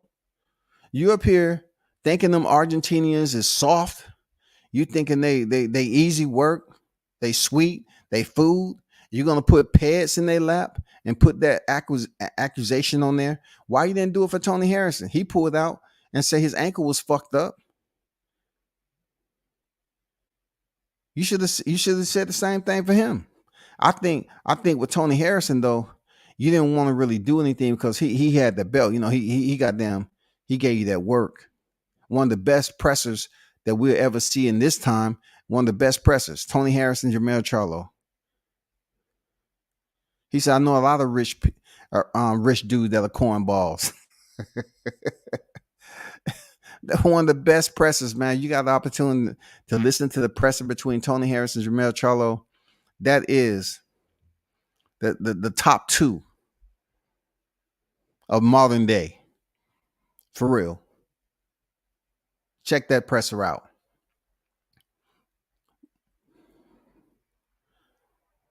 He's going for undisputed at 54.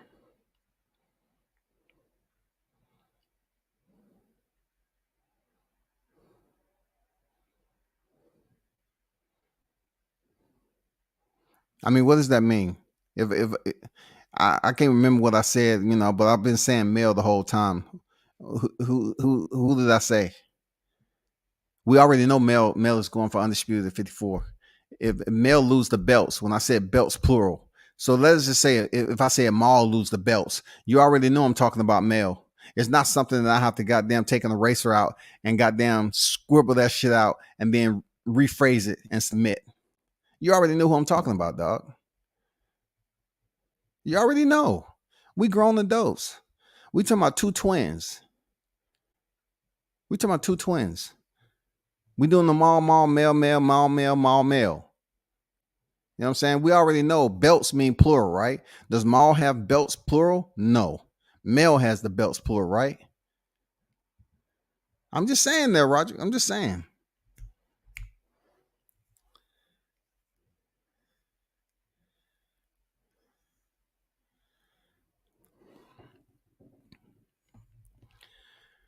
$22B on deck. Not sure who you are. This is the first time I'm seeing you on here, but I would say this.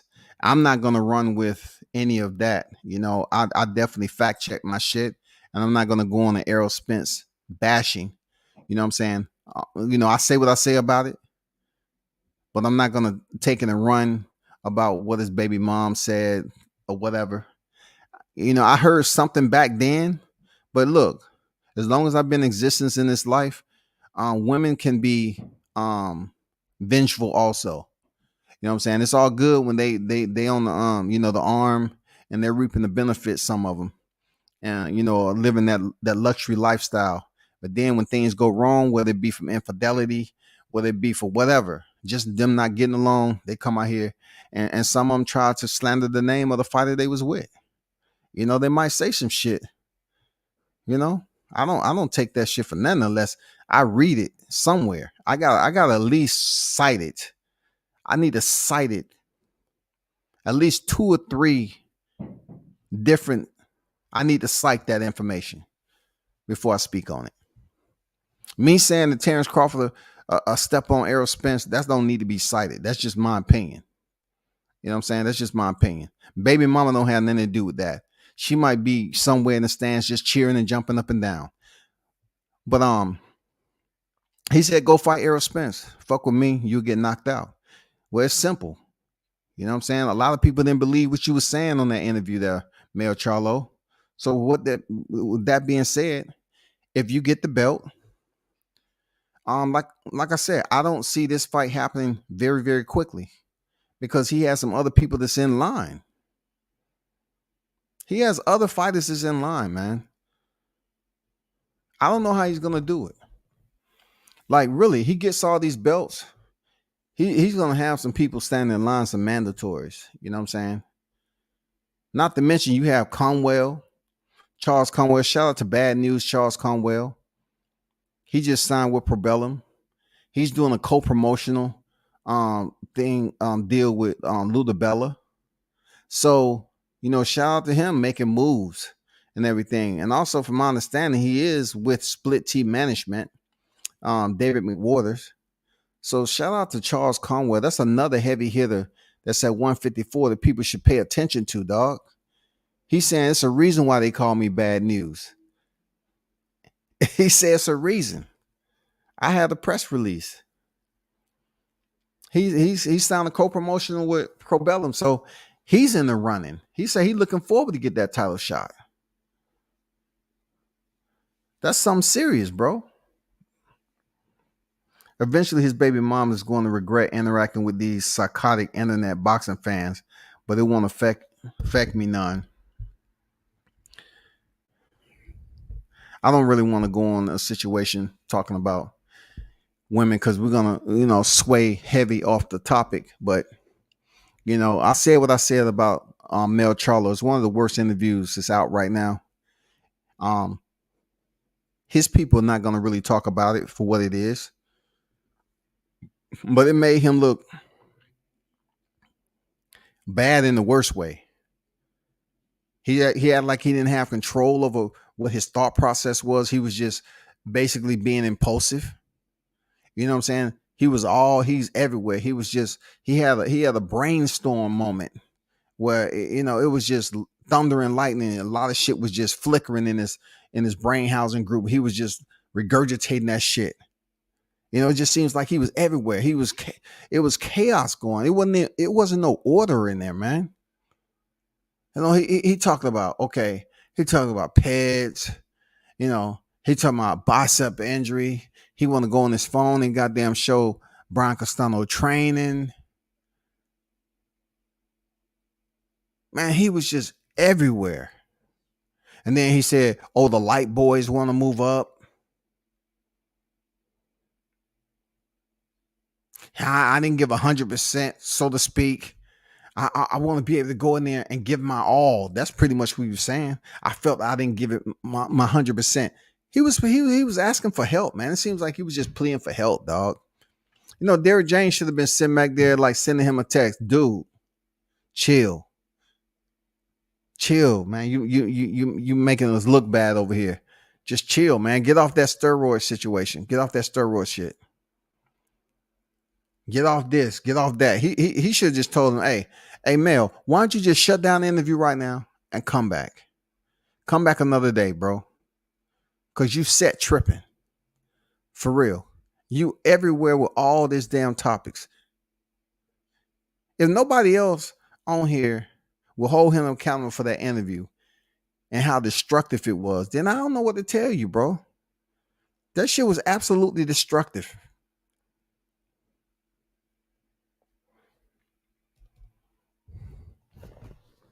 But I will tell you this, for anyone who believes in the Terrence Crawford, even though I don't believe the fight is going to happen in the next 2 years, right? Believe that Terrence Crawford moving up and facing Mel Charlo won't be a 50-50 fight, and you just believe he's going to get knocked out, then just keep it. It's easy for you to just keep that same thought, and then whenever that comes around, because we really can't play with ourselves like this, right? We really can't place ourselves in a moment of stress and say, you know what, I'm gonna put focus on Terrence Crawford and Mel Charlo. That fight ain't gonna happen no time soon. And then, not to mention, we've been talking about the guy in his same weight class. You know what I'm saying? And then time is narrowing down. It's the 8th of March. So we just a little over a month out from the fight. So we gotta see if Errol Spence is going to be able to be in attendance or he's going to be tardy. Because I'm gonna tell you now. I told you I don't think he's going to make it to the fight. And don't be shocked and go crazy when they use COVID. Don't be shocked when they find out, that I ain't right, something else ain't going on or whatever. COVID. That's when Terrence Crawford should swoop in there, fight your Dennis Ugas, and goddamn scoop that WBA belt. and then see what's going on with Errol Spence. In a happier world, that'll be good. But I don't have much to say about, I'm not gonna get into who will beat who really. I'm not gonna go in depth about it because the fight ain't happening. It's just one of those like fuck with you type of conversations. There's really no need to even boost this up because it's easy to do that shit on YouTube. It's just if I was to go in depth about how I think Terrence Crawford would beat Jermell Charlo right now, people would lose their fucking mind, dog. There's no need. This fight ain't happening no time soon. It's not happening. Real talk. Just like they say, both of these fights with PBC, and you can already see Mel's mentality. He has the civility going on, the civility strap that's too tight on his head, and the headband he has on, and he's sitting up here saying, he should take less money, he should humble himself, and he should stay in his lane, he should shut up. It absolutely, sounds to me like a shut up and fight type of deal. Just shut up and box. You talking about the same Charlo brothers who was on Deontay Wilder? Yes, I won't forget. You know what I'm saying? But hey, it is what it is, man. I didn't want to hype too much on this, but once again, Flibberty Gibbet. That's the type F dude. The type F type of individual that Jermell Charlo is. He's just a type F type dude. He just talk a lot. He has a lot of proving to do. He better hope he can beat Castano, bro. It's gonna make the brothers look real bad, dog. If he cannot unify this division, it's gonna make us look real bad. For real. Canelo at 168. 60, we don't know what the fuck is going on. 54 is very close. And then you have 47 just damn as the world turns type of bullshit. And then we waiting on 40 to see what Josh Taylor does. And then 35, we waiting to see what Cambozo, which damn color wig he putting on that motherfucker. And then 30, okay, give that time to materialize. We got Stevenson Valdez. You know what I'm saying? Colbert let the brothers down. Came in there looking like a dial-up connection on a bubble back television. You know what I'm saying? He fucked us over. And 26, and from there on, that shit is gloomy than a motherfucker. It's dark and gloomy. Man, we'll see though. But y'all be sure Jahad Tucker is fighting March 19th, man. Shout out to Jahad Tucker that's over there. Y'all be sure to tune in to see Jahad go in there for a 7th professional fight. You got a nice little card going. You got Edgar Berlanga. You know what I'm saying? Monster. Edgar Berlanga is going to be on that card. You got Xander Zayas on that motherfucker again. Xander Zayas fought like 6 times, didn't he? Last year, something like that. He fought like 6 times, didn't he? Got Xander Zayas on that motherfucker. Who else you got? Man, they got some hitters on that card, man. People sleeping on that shit. But go check out Jahad Tucker, man. He's coming back in the ring. 7th professional fight. Real special cat, man. He just left from down here not too long ago. He sparred Brian Norman Jr. Brian Norman is 23-0. So you have the individuals that's coming up out the ATL footprint down here. Shout out to the Lopez brothers. Najee Lopez, he just fought down in Florida off Pro Box Promotions. He just picked up another win. And then, of course, you're going to have Tito and K-Champ too. K-Champ picked up a win. Casey Dixon, he picked up a win. So you got the Lopez brothers on the move. Mac Truck on the move. Mo Millions, you know what I'm saying? He just won another fight down here. Who else? Who else is out there? I can't remember all these guys, but who else? Dion from Tuscaloosa, he came down here on a card that just fell apart. So his opponent was there, but they tried to come up with some bullshit. They ended up scrapping the fight. You know what I'm saying? He didn't get a chance to showcase his skill. You know, shout out to Dion the Equalizer. He the one that went in there and beat Earl Newman. And then he fought Apoche. Came up short on that, but he was back down here, you know, to get it back in, lace up, and it didn't happen for him. Who else?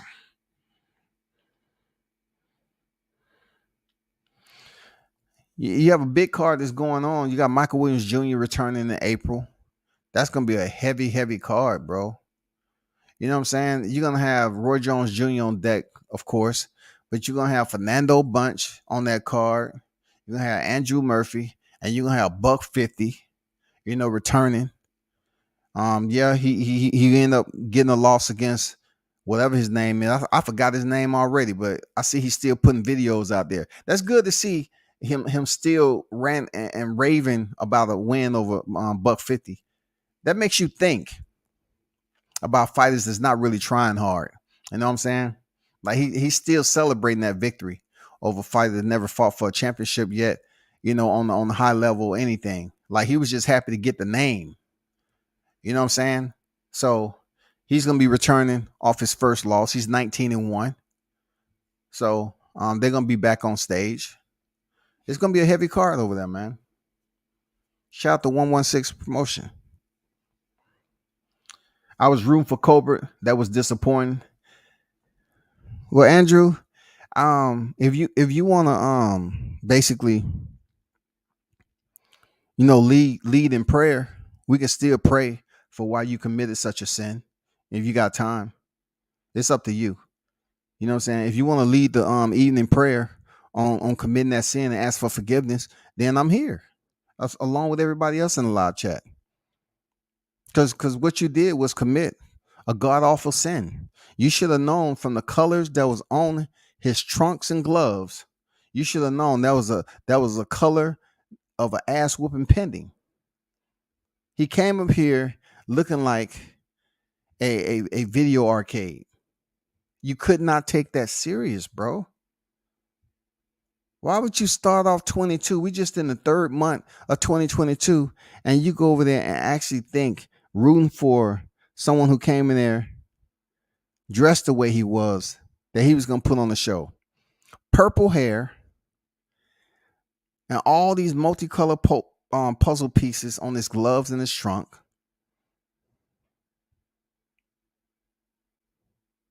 You know what? Don't worry about it. We don't have to have a prayer right now, because I'm gonna pray for you tonight, and I'm gonna say, you know what? Chris Colbert fooled a lot of us, there, God. Seriously, he fooled a lot of us. So please don't hold it against Andrew to think that he was supposed to get a different result than he knew that was coming from all those colors. He knew better than that. He was just hoping and wishing for the brother. You know what I'm saying? That's all he was doing. Don't take it personal. I don't want God punishing you or goddamn, you know, doing anything that's going to cause you to slow down in life. But the next time you see Chris Colbert come up there with any type of color, I think what Hector Garcia did, he pretty much beat all the blue, the yellow, the green, the red. He beat all those loud colors off Chris Colbert. So his next fight, I'm pretty sure Colbert gonna come in there with his original color, and he's gonna come with some basic trunks, and we're gonna take it from there. Period.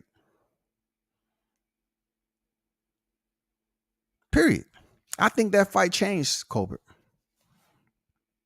Seriously, I think that fight changed him. He's gonna come in there with his original color and some basic trunks and shit. And you know, he got to find out. He got to go back to the lab, find out, train, and improve. He definitely got to improve. He was knocked down in that fight, and you know, with one of the worst outfits ever in boxing. So it's a lot that he has to tune up before he comes back to the ring, man. He has to walk around his city and talk about that. Seriously. COP, what's good? Salute WCS, salute Mod, salute chat. Salute to you, big dog. I wanted to believe prime time, baby. Listen, first of all, I was gonna have a conversation with Dion, the first I ever heard. I said, Dion, I just want you to explain to me. You don't have to explain shit to me.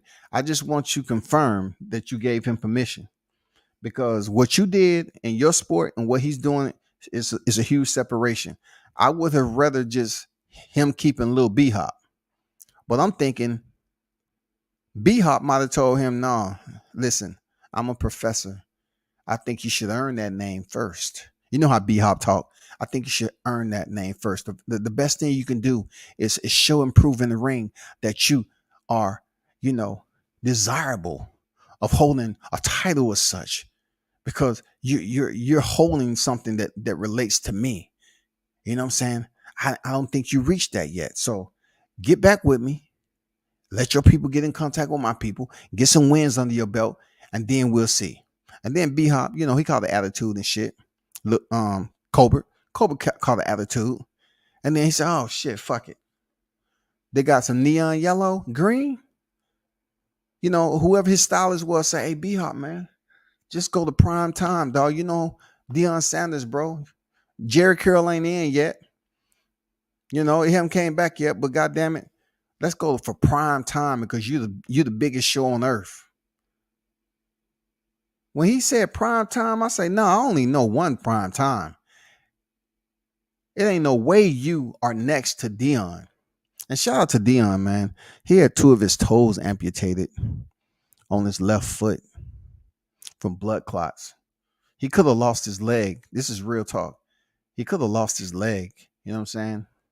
But it's just wild. Like, I don't know what was going on, but there's pictures out there. I have it on my phone. There's pictures out there. Let me show you. And when I show you, oh shit, you're gonna be like, God damn. Let me show you right quick, bro. And shout out, man. I hope he gets well, man. For real.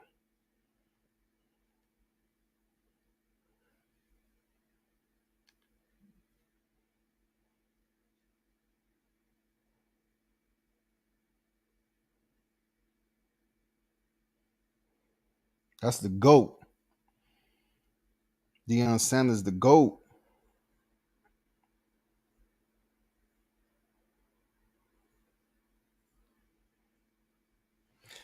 Let me show you what I'm talking about. It's crazy, man, because I remember when I was in the fitness community, I used to see Flex Wheeler, and then come to find out he had his foot amputated. I was like, wow, dog. This shit is crazy.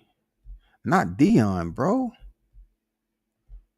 I'm about to pull up this picture. This shit is crazy, man. Like, these athletes, man, they go through hell and back, man, and sometimes they just get stuck in hell. They bring those residual those entities with them along for the ride, and they ain't trying to. This man had blood clots. Check this out. That's Dion's foot, man. Can you imagine going around trying to hope that shit heal? Look how bad that shit is right there, bro. Look how bad that shit is. How can he take a shower and shit? He had to wrap that stuff up. And that's all from blood clots, man. He had something going on from surgery or complications with surgery or something like that.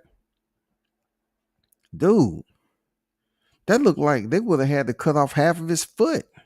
How badly infected that shit was. Damn.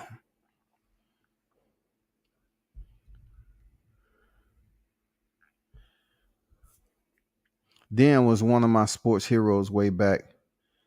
So was Emmitt Smith, but Dion was something else, man. Dion was the shit, man. Chief on deck, man. I'm not even gonna get mad at what you said, man. I mean, people gonna have they naysayers, man. He said Charlo better stay beating up family members. I can't even say nothing about that, because whatever happened, man. As long as it wasn't a female. That looks like diabetes. For real? No, they say it was blood clots, man. Look at that. That's just crazy. Wow.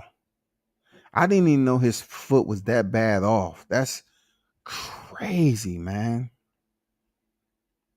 Mm-mm-mm. So he had to have his big toe and his second toe amputated. I don't want to keep that up there too long because people start to lose their mind. But y'all do me a favor, man. Hey, continue to tune in. I've been busy. I'm trying to distribute my content on IG. So be sure to check out my IG and everything. That's a process to go through that, some of that stuff on there. And some of it I haven't even really put up here, period. So I really have to go through and make some edits and then submit. But yeah, man, check out. I do way more than just doing lives. Lives is just like non-existent a ways ago. I was just out there in the streets, going to boxing cards and all that. So I always like to hear people talking about views, views, views. But like I said before, I respect the ones who tune into my live chat, my streams. I appreciate you.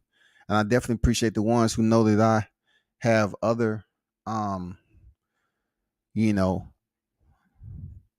responsibilities. You know what I'm saying?